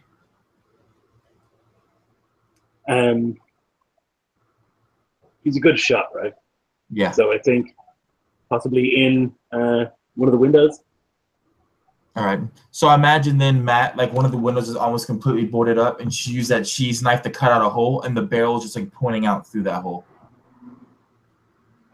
Perfect. All right. Dylan, you said you're going to climb into the ogre. So you get into this thing. You have to take off all your armor first in order to fit and in order to not cook yourself alive in this, what is essentially a oil stove that you're going to be running around in. You fit your arms through the arms of this thing, and you feel it slide into like these leather gauntlets. And there's these sort of rings at the end of these gauntlets for each of this thing's fingers. And your fingers sort of slot into it, and your booted feet go into the legs. And you can feel that when you lift your leg up, that the power of this thing assists you, and you're able to lift the weight of this thing just by moving your legs. The thing powers on, and it's loud, and it's hot, and it smells like burning oil inside of it. You can barely see because of the smoke and the steam that's coming out of this thing, but you wrench away from the wall, and just rust and dirt and grime fall off of this thing as you move the limbs for the first time in a decade. You can feel that it's kind of catching in places. It's not, you know, as well oiled, as well maintained as it should be, but it'll work.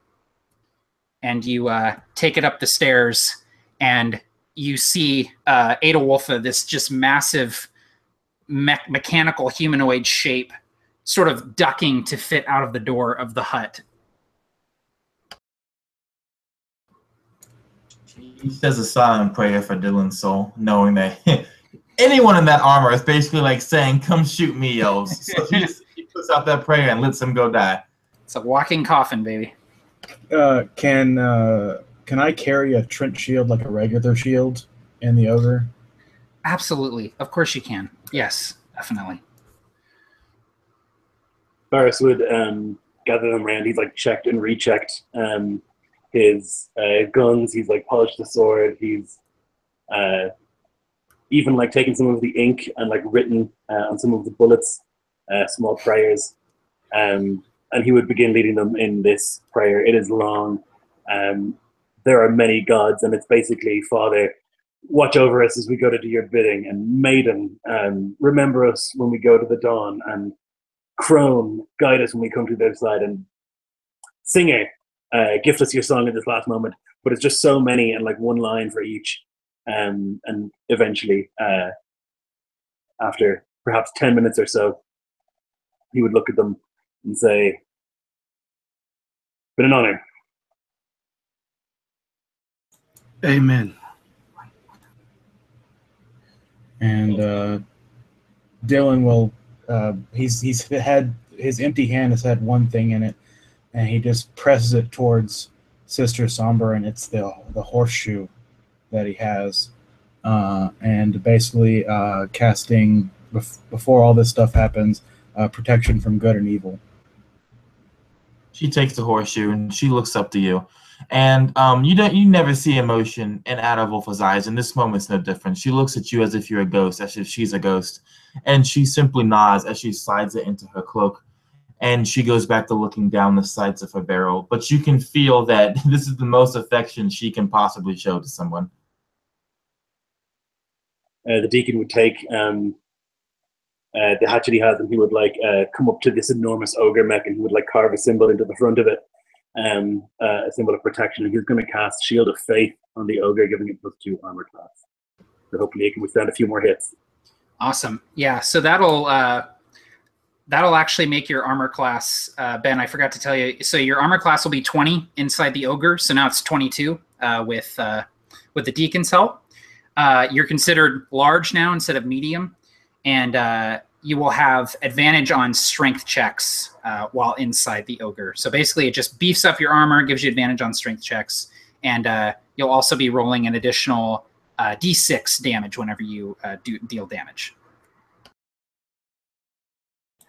And Thorn just opens up that little door and sees Dylan in there, and he goes, "No man should march to his death without having a good drink," and just kind of gives him the flask. Dylan looks at it, and then he looks at Blackwood, and he nods, and then he goes, "There's not exactly a fuel spigot for my mouth in this thing." I think the deacon raises an eyebrow at the drink being passed around, but he's like, "Well, we're about to go."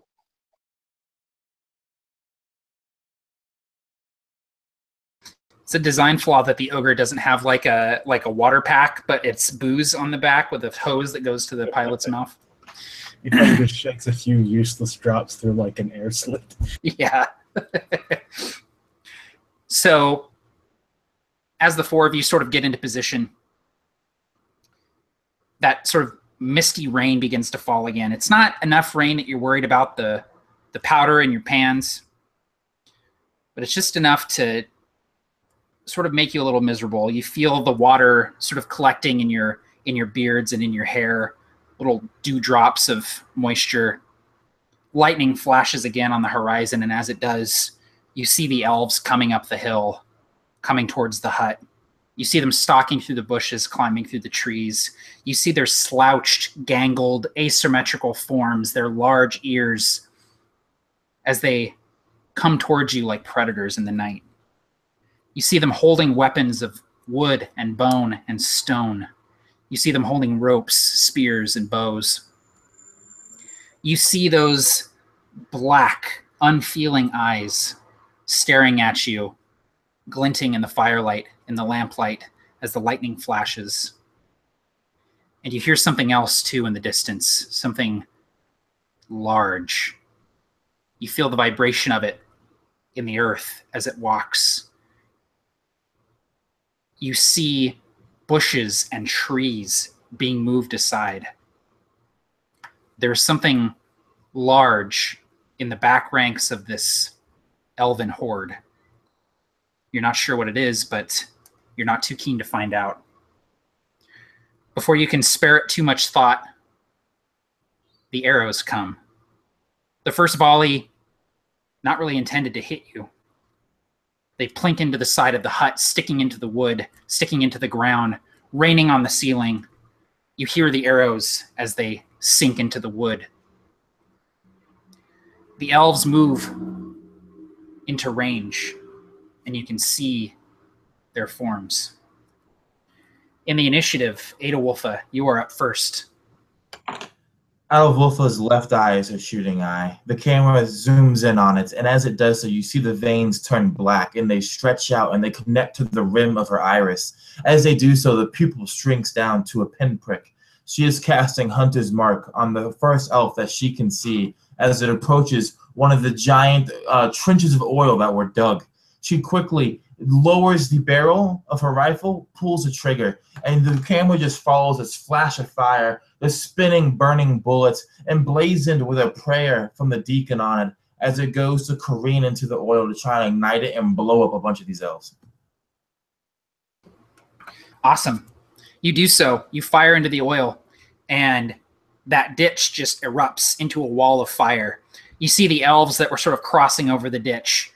They sort of begin writhing in the flames as the hot oil that is ignited overtakes them, spilling over their skin. They fall, topple, writhing on the ground, and still more step over them, approaching the hut. Dylan, you are up. The ogre that you're in is outside. It doesn't really fit inside the hut very well, so you're sort of standing outside as you see the elves sort of break across the border and move towards the hut, firing arrows. Dylan smashes a gauntleted fist against the shield, and then you can barely hear him, but somehow his voice still comes through the machinery and the cacophony around them. Be broken upon our shields! Be crushed by our boots! And he stomps the metal feet of the ogre for emphasis. For we are the Dawn! We are the Dawnhammers! And just an intimidate check, as he's just kind of readying an action for some people to get close. Awesome, perfect. Yeah, and the elves definitely were not anticipating an ogre. They sort of falter at the sight of this thing protecting the hut. Thorn. Thorn is knelt behind one of these trench shields, and his axe is on one side of him, and he's got like at least 2 to 3 rifles just kind of laid up next to him as well. And he takes one of the rifles, and we see just the embers of the pan light, and with a snap, a plume of smoke shoots out as he hits one of the and just sets it ablaze, just following in suit to create that flame barrier.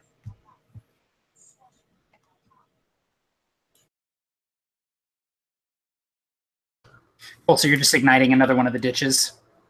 Yeah, I imagine Cool. like just kind of like we created like a wall of flame. Yeah, you basically create like a moat around the hut. Absolutely. Varys. Yeah, he would pick up one of the rifles and just try and take a shot at one of the upcoming elves. The explosions are all over, and you can kind of hear this sort of like heavy sort of classical boom, like timpani and like horns and stuff in his head. His favorite kind of music from back home. Thinking, go out in a song, and he'll just hopefully hit something.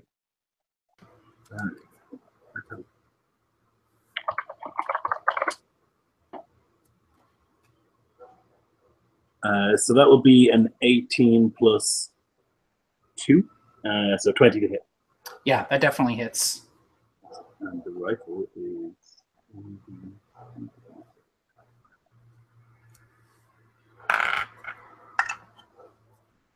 It'll be 13 damage. Awesome. You sight down the barrel of the rifle, take a shot, and you see one of the elves take a iron ball in the head. And at first, it sort of brings its head back and still keeps coming towards the hut. And then you see its face start to disintegrate as the iron within its skull burns away the flesh and the bone. And it sort of takes another step and topples and leans itself against the fence sort of surrounding this place. I'm going to use my my war priest thing, so I can use a bonus action to attack again. And I'll pick up, I'll take out that pistol, actually, and I'll fire one with that as well. Perfect. So that will be a 14 to hit this time.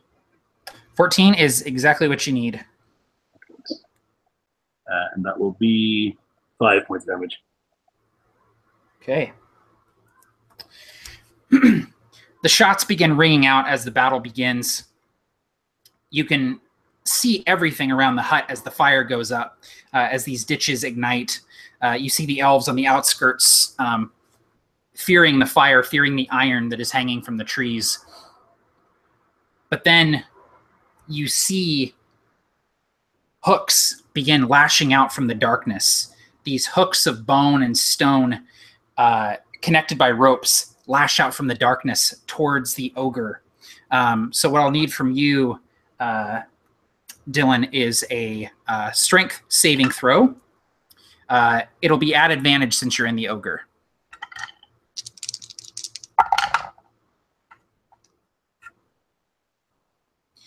I got a 21 and a 19 on those checks. All right, well, my strength save was a 19.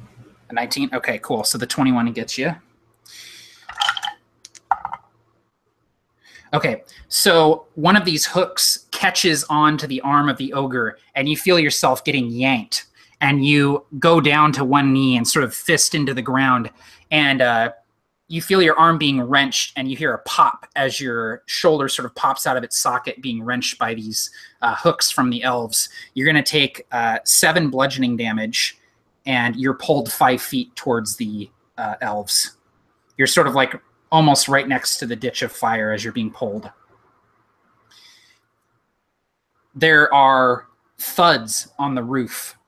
It doesn't sound like arrows. It sounds like elves landing on the roof. They've sort of leapt from the trees and are now on top of the hut. Okay, and the rest of you are all inside, yeah? Yeah, so you all have like pretty much full cover. So the arrows and the hooks that are coming at you, they're sort of bouncing off the wood of the hut. You see that the hut is splintering. It's not the best constructed, but the cover will hold out for as long as you can stay inside. We're back at the top of the initiative with Adolwolfa. You gave him a glorious death, Adolwolfa would say to Varys, referencing Dylan as he gets bombarded by hooks. She would then take back in the rifle, throw it to the side, pick up another one, slide it back through, looking down it. Her eye that's been enchanted is beginning to bleed now from the corners as the magic kind of filters in through it, popping the blood vessels. She takes aim at that shrapnel bomb that Dylan had made earlier, filled with the pendants of the Dawn Guard. She fires again, and you just see the bullet kind of whisk into it to try and trigger that explosive.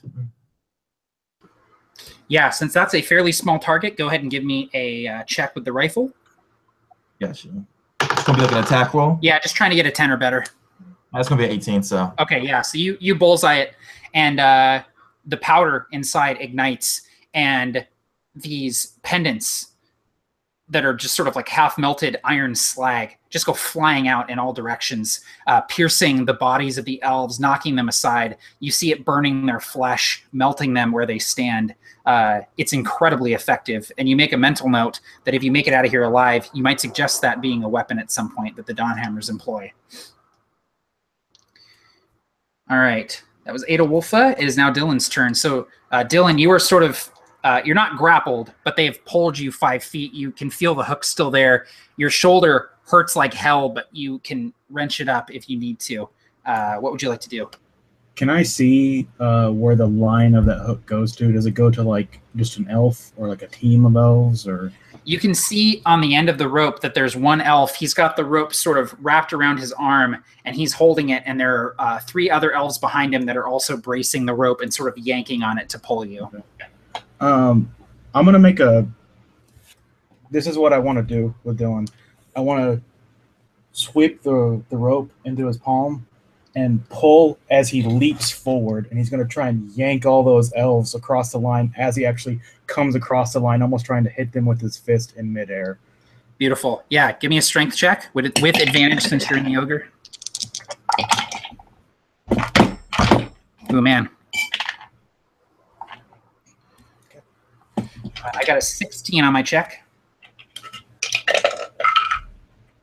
I got stuck in my taste tower. I got an 18. 18? Awesome. So you beat my 16. So you can describe that however you want. It works. Yeah, he almost like kind of like lashes it like a whip, and they kind of like unsettles their feet, and then he yanks them forward as he moves forward, almost kind of meeting right there at the fire line. Yeah, beautiful. So you yank a couple of these elves towards you, essentially pulling them into melee range with you past the fire so that you can actually deal some damage to them on your next turn. Mm-hmm. Very nicely done. All right, Thorn, you're up. So yeah, Thorn would basically he's going to take one of the rifles and he's looking at the roof and he's waiting for like one of them just to step, and you see that little bit of dust that kind of comes from the rafters, and then he's just going to up into the ceiling and try to hit it. You can't see it, but he's going to try to go by wherever the dust falls. Yeah, cool. So go ahead and give me an attack roll at disadvantage since you're blind firing. All right, that's going to be 13. 13. So the ball sort of goes through the ceiling. You see it splinter the wood, but there's no yelp, no blood sort of drips through, and you know that you've missed whoever's up there. All right. Varys. All right. Just going to keep doing the same thing. I'm going to pick up another rifle, and I'm going to try and shoot one of the elves that's like holding the rope or whatever. So try and help out Dylan as much as I can. Try and shoot one of those elves in the chain. Perfect. Go for it. Okay, 19 on the die, so that'll hit. 10, 4, so it's going to be 8. Yeah, the gun. Cool. You put a ball right across the shoulder blade of one of these elves. You see it sizzle and burn, smoke rising from the thing's flesh as the iron begins to melt it. Okay. The elves in front of you, Dylan, there's 2 of them. One of them has just been shot by the deacon, so he's hurt a little bit. They kind of start probing this thing's defenses with their weapons. The weapons that they're holding, they're sort of like, if you've ever seen like chain sickles, they're sort of like that, where they have these long handles, these curved hooked blades, and then rope coming off of them that they use to throw and then pull with. They're sort of probing the armor of the ogre using these sickles, and they're going to make some attacks here against your AC of 22, so we'll see how that goes. Nope. So you can feel them. You can feel the blades puncturing the armor and the leather underneath, but they're not piercing through to do any real damage to you. You feel pretty safe inside this thing. They're circling you, kind of like staying out of the line of sight. That your vision is super limited. You're sort of just like looking in like a 2-inch sort of square, and you can see them ducking under you, going under your legs, sort of trying to stay out of sight of you. The elves on the roof, one of them sort of swings down and kicks through the wood of the back window. It splinters in, and this elf comes sprawling into the room on all 4s and instantly looks and decides to attack. That'll be Adolwulfa, streaming towards Adolwulfa, swinging with this chain sickle. Sounds like a popsicle, chain sickle. And hits with a 23, dealing 7 slashing damage, Adolwulfa. You feel across your back this jagged sickle of obsidian just cut through whatever armor you're wearing and draw a line across your back. I feel like Adolwulfa, like she would have like started to turn with it, but the elf kind of turns with her and like gets her right as she's turning, so she's like now facing the now open window behind her. So yeah, perfect.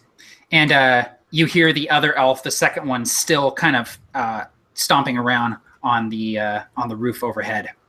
All right, we're back at the top of the initiative with Adolwulfa. So Adolwulfa, you are right next to, within 5 feet of this elf.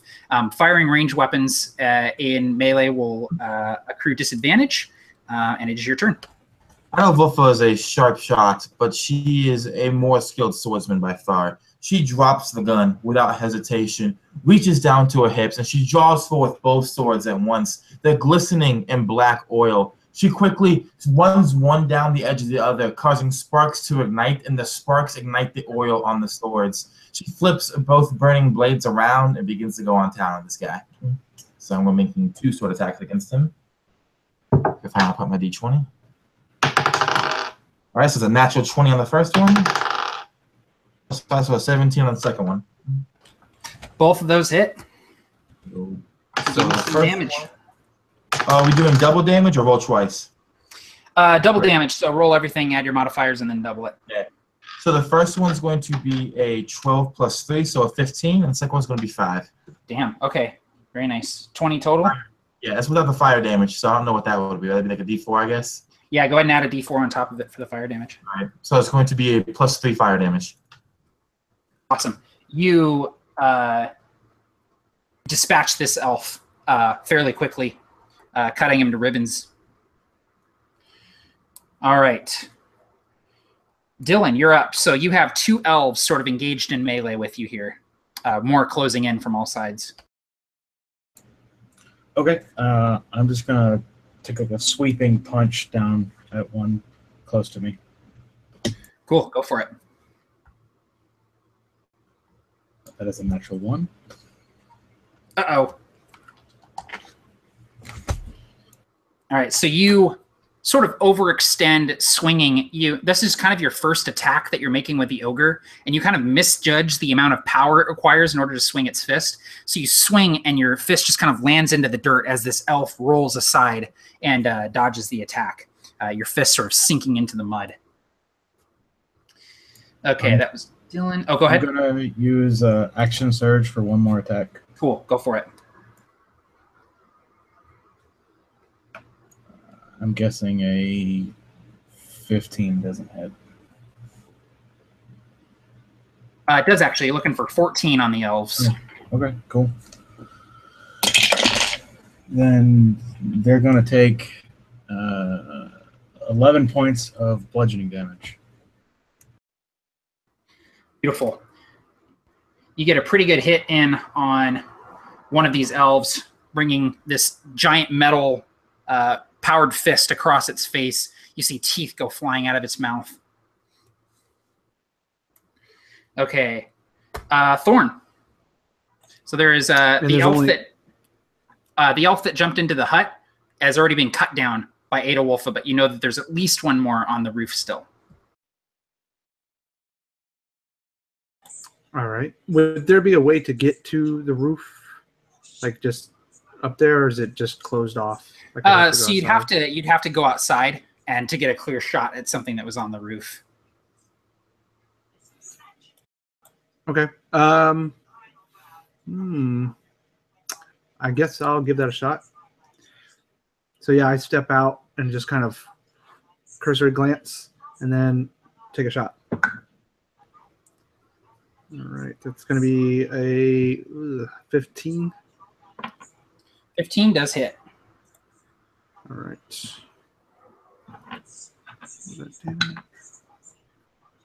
5. Okay. You peg the elf on the roof. You see him disappear as he sort of like takes cover, dipping below your sight to get out of range. Okay, that was Thorn. Varys. Yeah, Varys like goes to reach for another rifle, but there's none there. He's fired them all, and so he goes and pulls out the 2 pistols that he has remaining, the silver one, normal one. He's going to like step outside of the door so he can get a better shot, and he's going to try and shoot at the elves around Dylan. Cool, go for it. Okay, so that is a 4, but I'm going to use my Channel Divinity to make that a 14 because I'm a War Priest. I can add +10 to one attack. Awesome. Hopefully that hits. It does. Okay, and then I'll fire the second one and do my damage. That's a 19 on the dice, so then it's going to be 2 hits. So it's going to be, 15. 15 damage? Awesome. Yes, sir. So he's like walking out in front now. He's got the 2 pistols and he's going. Very cool. Awesome. One of the elves that is sort of in melee with Dylan goes down with 2 balls of iron in him, just melting from the inside. He goes on the ground and is just writhing, slamming the ground, and then lays still as his chest kind of sinks in and collapses in on itself as he's burned from the inside out. Okay. There is a cry that goes up from the elves. It starts near the back of their ranks, carries its way to the front. And that stomping that you heard grows louder. A tree falls. Another tree. The elves begin chanting louder and louder in their profane tongue. And then you see a hulking shape, a creature that may have once been beautiful and majestic to behold before the gloam seeped its way into the world. This creature stalks forward, 2 stories tall, composed of wood, vines. This is a troll of the old world. But much like the elves, it has been tainted by the gloam. Black ichor seeps from it, dripping. Gloam falls from its mouth as it opens its maw to roar. And you see black, inky tendrils snaking from its back. It stalks through the ranks of the elves, who sort of stand aside to let it come through. It brushes through the iron pendants, stalks through the ditch of fire, zeroes in on Dylan, and swings. That is a nat 20.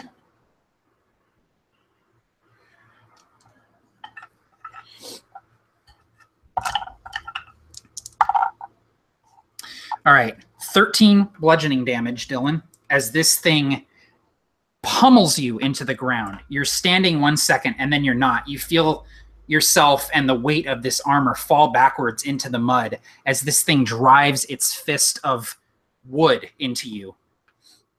You see its fingers sort of grip the sides of the ogre, and you hear grinding metal as it starts to bend inward, and you begin to wonder if you're going to be crushed inside this thing.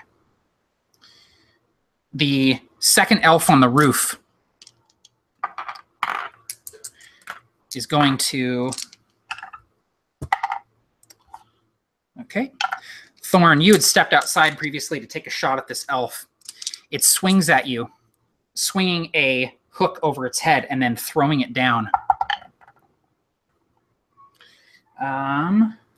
16 is your AC, 17 on the die. It hits you for 7 slashing damage, and I need you to give me a strength saving throw to avoid being pulled by it.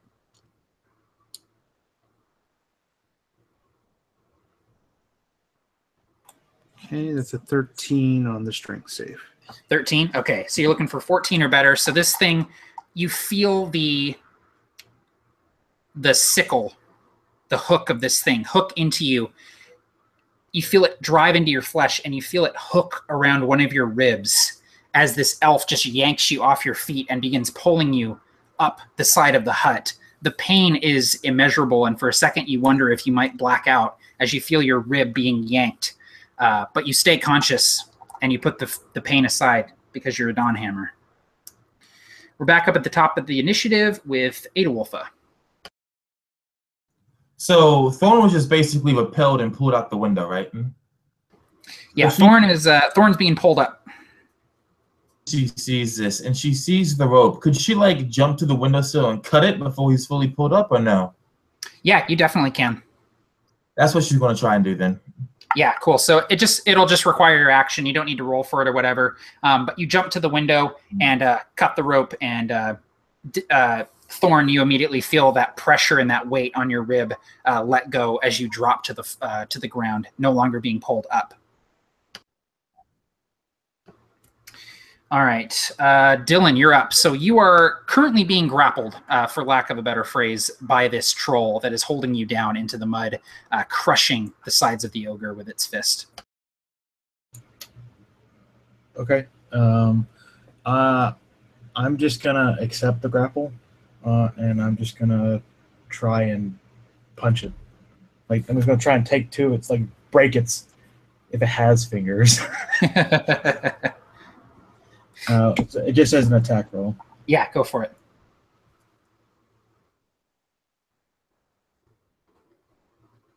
I'm going to use combat superiority to add to it.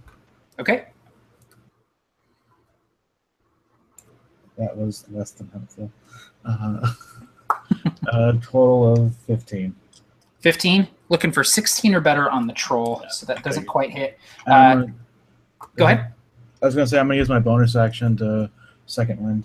Cool. Go for it. And then that's the end of my turn, because I'm being crushed by a giant troll.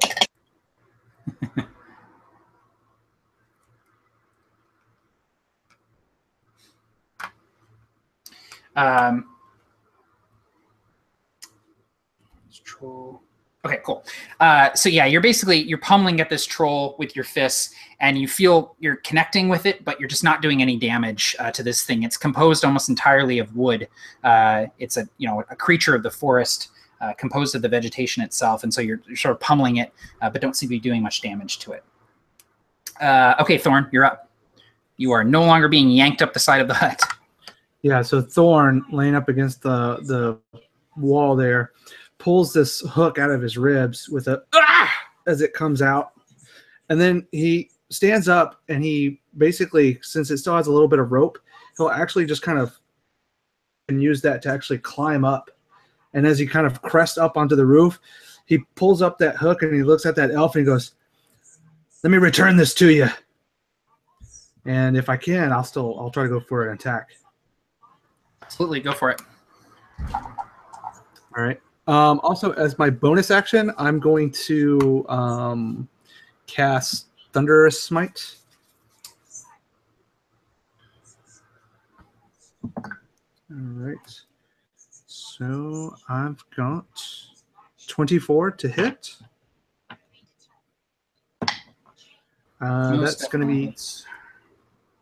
is going to be 8 slashing damage. And then it's going to take 2d6 thunder damage.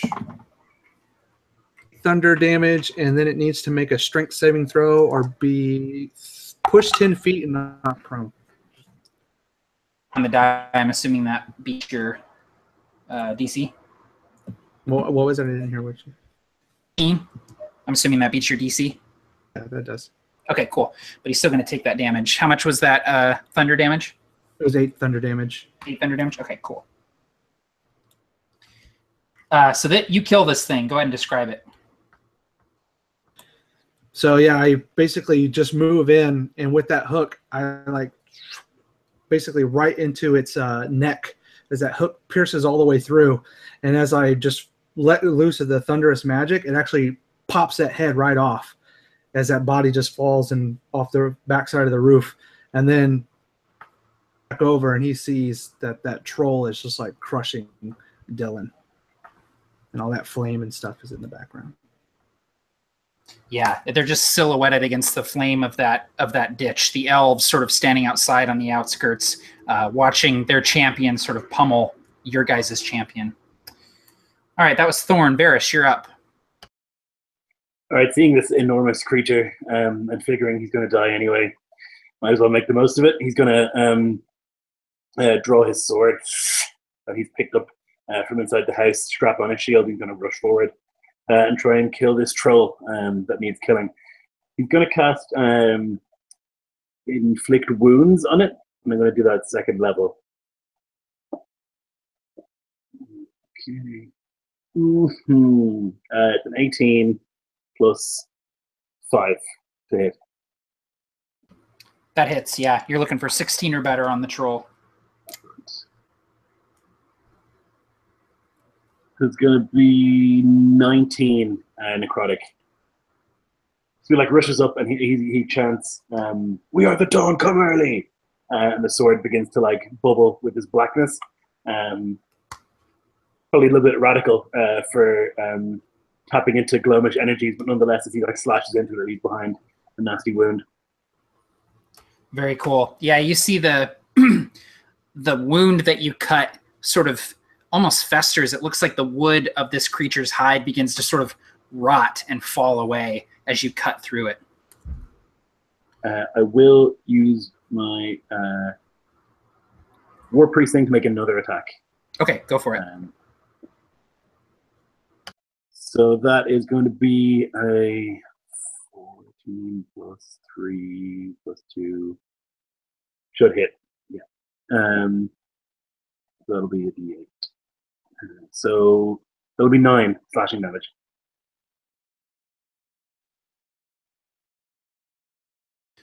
So you actually come up and deal quite a bit of damage to this thing, all things considered.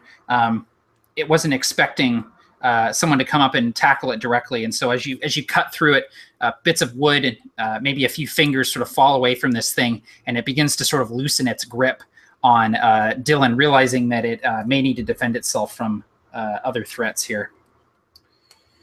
All right, that brings us to the troll.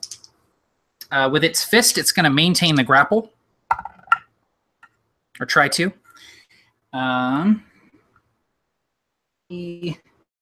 Ooh, only a 14. First roll there, Dylan. I rolled a 15. You're in the ogre. 15? Okay, awesome. So as this thing sort of loosens its grip a little bit, trying to basically defend itself from Varys, begins to loosen its grip and lets go of you to focus on other assailants. Oh yeah, I just did that incorrectly. That's okay.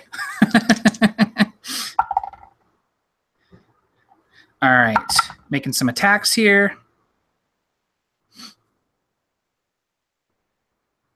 Okay, so it swings kind of wildly, swinging for Varys and trying to do some more damage to Dylan. Varys, it does hit you with a natural 20. Somebody rolling that damage here. Good fun, guys. So 14 plus 4 is 18. Oh, that's going to be 36 bludgeoning damage. I am down. You're down? Okay. You got to say. So what happens is it basically lets go of Dylan, swings, scoops you right off the ground, and just very quickly sort of crushes you in its fist and drops you. Almost every bone in your body just broken as you fall to the mud. And it sort of turns its attention back to Dylan. It killed you almost as if it was like kind of like swatting a fly away from it, just grabbing you, crush, and drop. And Dylan, as it sort of like swings to punch down at you, it actually misses as you kind of start to roll out of the way, and doesn't do too well on its second attack. So Varys, did I do enough damage to like kill you, or are you death? No, I would be unconscious, but I also think that he would probably be dead. You know, like from what would have happened, I think it's unlikely that he's getting back up, you know? That is very true, yes. Okay, that was the troll. The elves get to go. The elves are sort of just like kind of taking pot shots from behind the fire. Arrows sort of plinking uselessly against the ogre's armor, sinking into the hut, not doing any real damage. All right, we're back up at the top with Adolwolfa. So you have just seen the deacon get crushed by this creature. What do you want to do? Adolwolfa is almost half stumbling around, breathing in all of this smoke, the blood loss from her bleeding left eye. The world around her appears as if it's a mirage, a dream, and she actually vocalizes that as she stumbles around, her eyes rolling back. I am in a dream, within a dream, within a dream. And her heel touches the back of where the trapdoor is, and she looks down, and she sees the countless barrels of gunpowder within them. And she looks at her flaming blades, and she looks back out through the doorway, and she's just going to silently drop down into the cellar for the troll and the whatnot to come to the cellar. Beautiful. Awesome. Okay, Dylan, you are still in the ogre. You're still prone. You can pretty easily get up.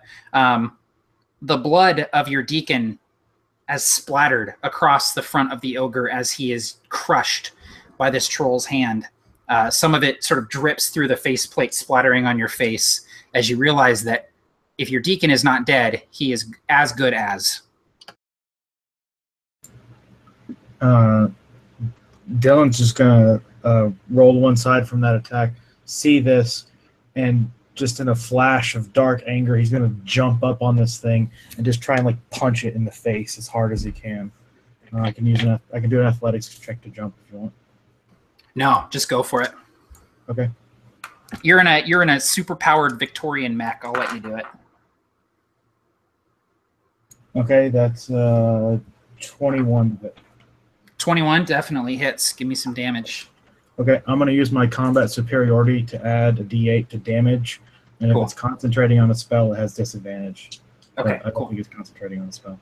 Nah, it's concentrated on kicking ass right now. That's a total of 12 points of damage. Nice. Okay, cool. Yeah, you're just you clamber up on this thing and you're just laying punches into it, and every time you wheel back, the servos, the gears in this thing just, and you're just pummeling bits of wood flying off of this thing, and it kind of starts like swatting back at you, trying to get you off of it as you're punching it. All right, Thorn, you're up. The deacon is dead. Long live the deacon. What do you want to do? Is this troll within 30 feet, or can I get within 30 feet or so? Yeah, it's definitely within 30 feet of you. Okay. So, yeah. So what I'll do is this blood is still just kind of like trickling out of the wound in my side. And I just kind of with it. And then I will use my blood and I'll make the Dawnhammer symbol into some nearby wood or whatever I can find, just something that I can put it on. And I will actually cast Bane on the troll. So the troll needs to make a charisma saving throw. Ooh, okay. DC 12. It's not good with that. DC 12. I got an 8. Yep. Failure. Okay. I can also do up to 3 targets. So if you want to do 2 elves, I don't know if it matters on that one. But basically, it's going to roll a D4 every turn, and it has to subtract that from any attack or saving throws. A D12? A D4. Oh, D4. Okay, cool. I was going to say, wow, that's really good. Yeah, well, it can get higher at higher levels, but at this level, it's a D4. Okay, cool. Perfect. So basically, I just roll that at the beginning of its turn, and it has to subtract that. Correct. Yeah. Perfect. And that'll be pretty much my turn. So. Okay, cool. All right. Varys, are you dead? You want to start making death saving throws, or you want to go out in a blaze of not glory, but yeah, whatever. I think it's like fitting that like all of his talk of a grand exit and like making them pay for it ends with him just unceremoniously crushed. Like Yeah. there's no grand like it's just squelch and he's gone. Yeah. And I think that's much more satisfying than maybe getting back after all my bones are broken. Yeah, sounds good. Okay, yeah. So Varys is dead, bleeding out into the mud. If you're not dead, you soon will be, as the elves sort of descend on the hut and finish you off. All right. Okay, Troll's turn. The tendrils, the black sort of tendrils that are coming out of this troll's body, begin sort of wrapping around you, Dylan. I'm going to need a strength saving throw from you.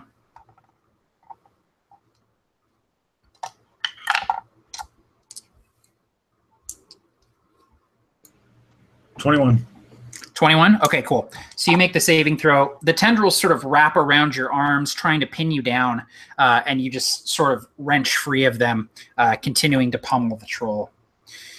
The troll itself is sort of stalking forward with you on its back. With its fists, it's going to come after Thorn, who is still on the roof. Correct, Thorn?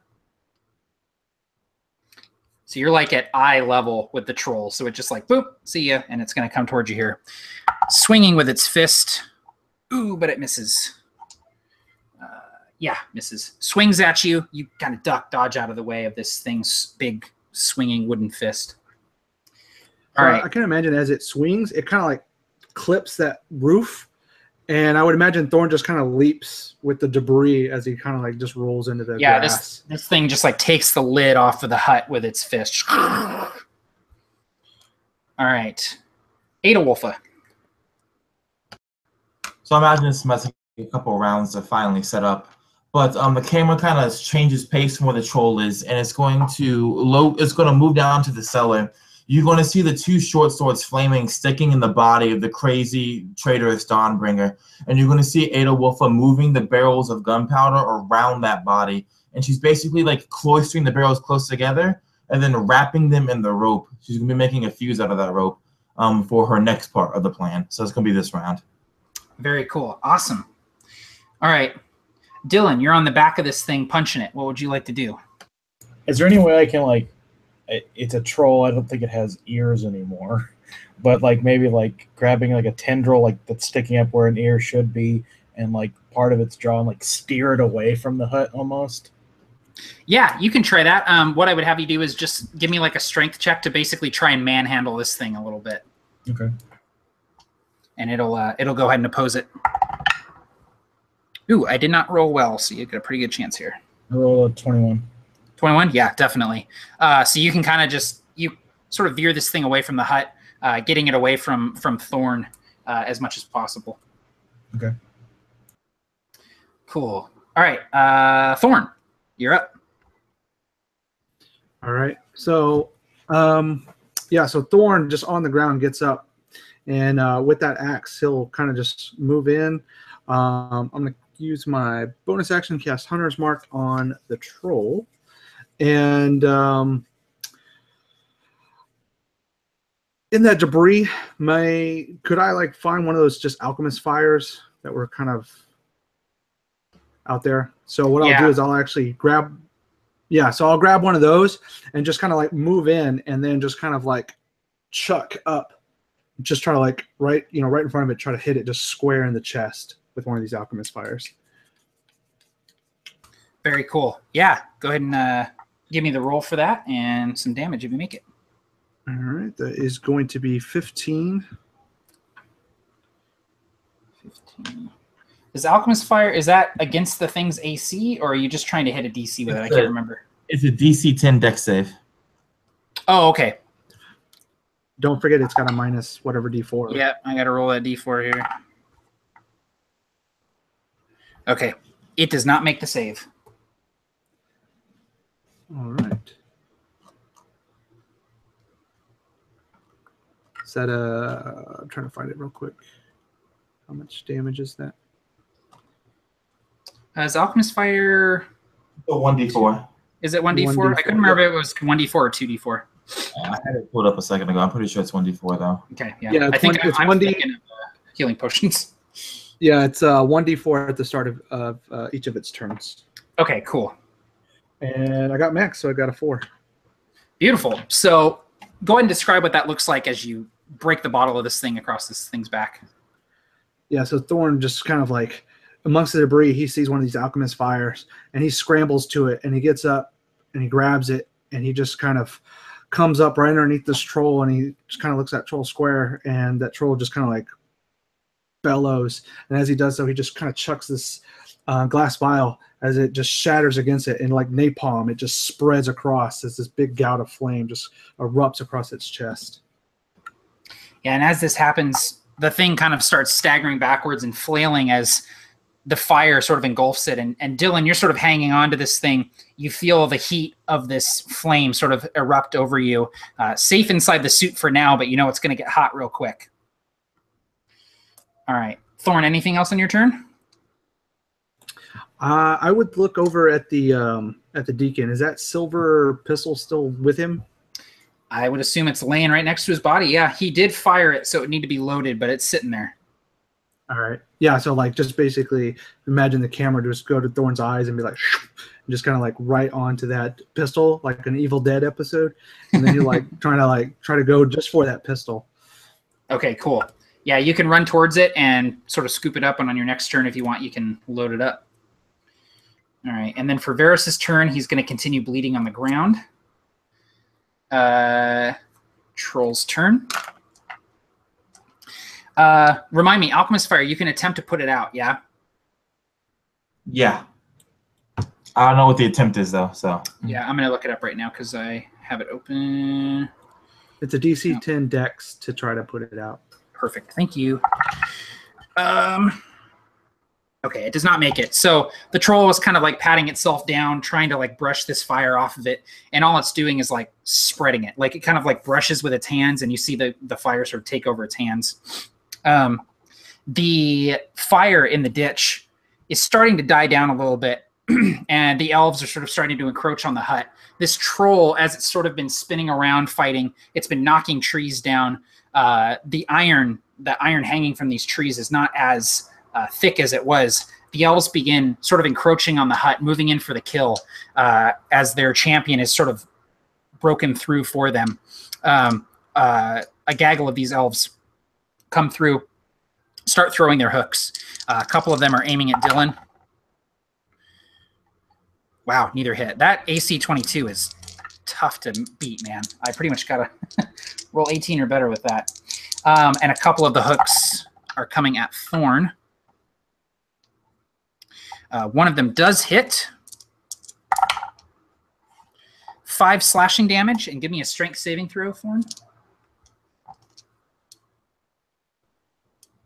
Okay, 19 on the strength save. Okay, cool. So you avoid getting actually hooked and pulled by these ropes. The amount of elves on the outskirts of this hut, there's dozens of them, if not 100. You sort of see this, Thorn, in the dying light of the trench of fire. You see them encroaching on the hut, and they're not even really charging forward in battle. They're just kind of stalking forward, weapons at the ready to kill whatever cattle gets in their way, essentially. They step over the deacon's body, maybe even stepping on it, just completely disrespecting the deacon's memory as they do so. All right, we're back up the top of the initiative with Adolwolfa. You see these black pools on the ground inside the cellar, inside the hallway. Rising from them as if raining in reverse is the Gloam. And you see Adolwolfa's face, and you see that in her eye, the eye is also now bleeding upwards. All magic comes from the Gloam. And so her drawing on it for this long is also kind of bringing that poison, I would imagine, to her.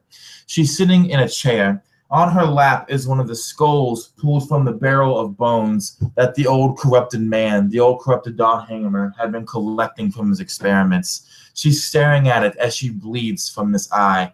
The camera moves down, and you see the trigger, the rope. It's tied around her leg, leading down the hallway from his laboratory back into the main cellar itself, wrapped around all of these gunpowder barrels that are kind of cloistered around the dead body, which has a single not burning sword stuck into it.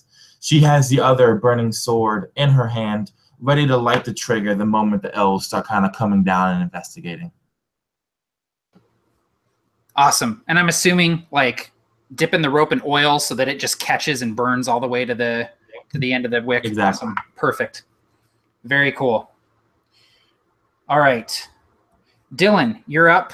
You're still on the troll. The fire and the troll is burning pretty hot, and you're starting to get a little cooked inside the ogre. Can I drop off the back and almost like punch out the knee of this troll so that it falls backwards? Yeah, go for it.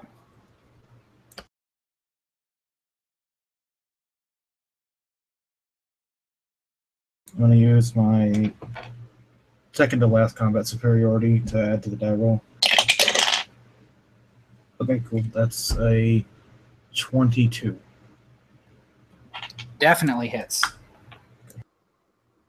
And then I'm going to use the last of the combat superiority to add to the damage of it.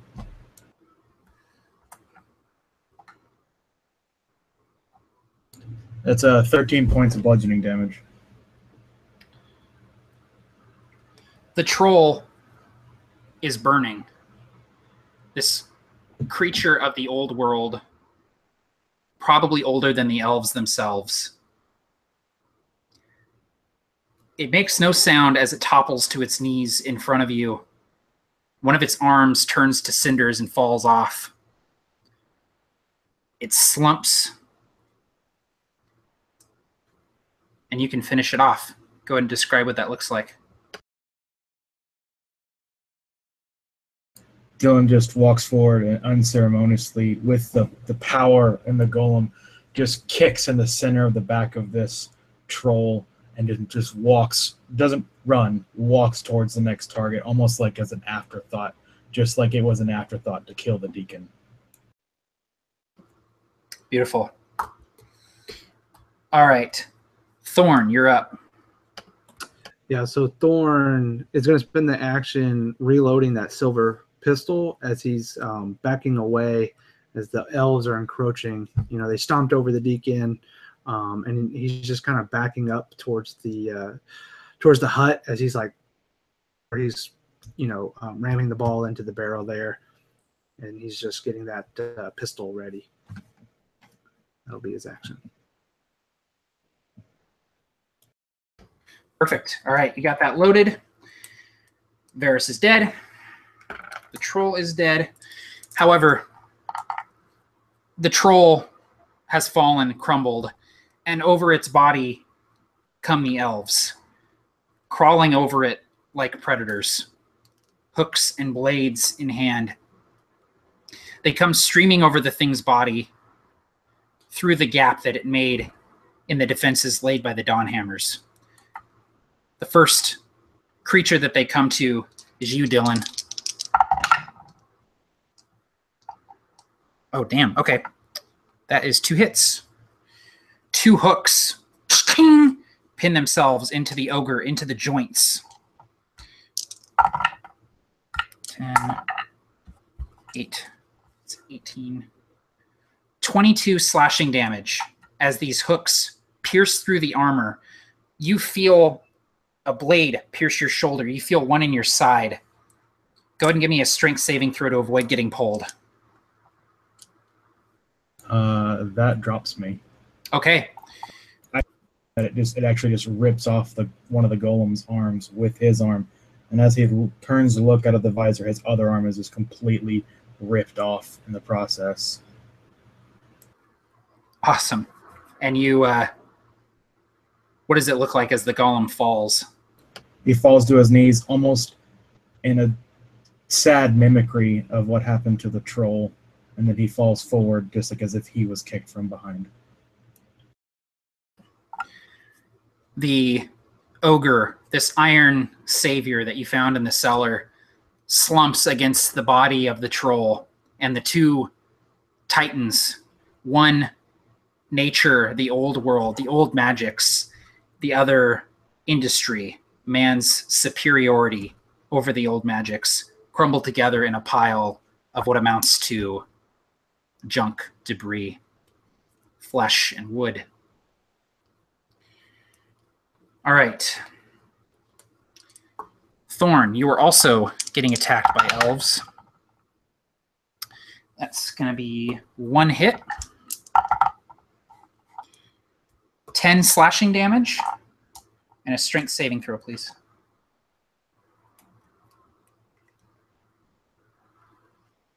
That is going to be a 13 on the strength. Okay, so you fail the strength saving throw. You are yanked towards the elves. You find yourself in melee range of them. Okay. Adewolfa, it is your turn. You see out of the door, which is now hanging off of its hinges, you see in the dying light of the fire, you see the troll dead. You see the ogre dead with blood pooling beneath it. You see, again, the crumbled body of your deacon, bones sticking out of his mangled form. And you see Thorn being yanked towards the elves as they maliciously pull him with these hooks and ropes. How big of an explosion does she think this gunpowder will cause? Like big enough to cover everything she sees, or? The amount of powder in the basement combined with the amount of powder that's still up here along with the oil, it's going to be huge. All right. Adewolfa looks down and she grabs the sword, looking away from the skull. Her hand is slick, and it's revealed that also she's basically doused herself in oil. She takes the flaming sword and she puts it to her ankle where the rope is tied, and both the rope and her body catches aflame at once. She self-immolates herself to burn the gloam out of her body, which is what the deacon taught her to do should the gloam ever overtake. And then the flame kind of spreads rapidly down the rope, the camera following it, trailed by the screams out of Ulfa as she burns alive. The flames reach the gunpowder, defies any description I could possibly create for it. as I imagine it would just kind of blanket everything around them. The earth itself is heaved upwards, almost as if there's some great beast beneath the soil punching its way up. But it's an explosion. It's fire and it's smoke and it's ash, debris as it flies upwards. Thorn, what does it look like? What are you thinking as you feel the ground disappear from beneath you and the fire wash over you? So yeah, I imagine that as he's getting pulled across this grass, and they're going to start encroaching on him. He is just in that moment. He's got that loaded silver pistol, and he's like, "I'm not going out like this." And he goes to like just kind of put it under his jaw, and then as they start to come in, he just second thinks it, and he just points it at the first elf. As he pulls the trigger, that explosion goes off. The ground begins to just crumble in on itself as a big sinkhole, and this flame just kind of washes over him, just kind of through iron and fire. The Gloam will be purged from this world as it just kind of radiates in this circle as everything just turns to ash. Fire blankets the forest. Silence overtakes the area as the wood, as the forest burns. The dawn comes, though it seemed as though it never would. And the sunlight falls upon mangled bodies, broken wooden frames, the skeletal remains of the hut, twisted, fused metal of the ogre. A dirigible appears on the horizon. Scout surveys, and a deacon stands on the prow of the ship. He sees the smoke rising on the horizon.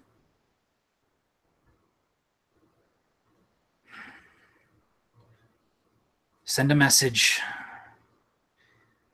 back to Oubliette.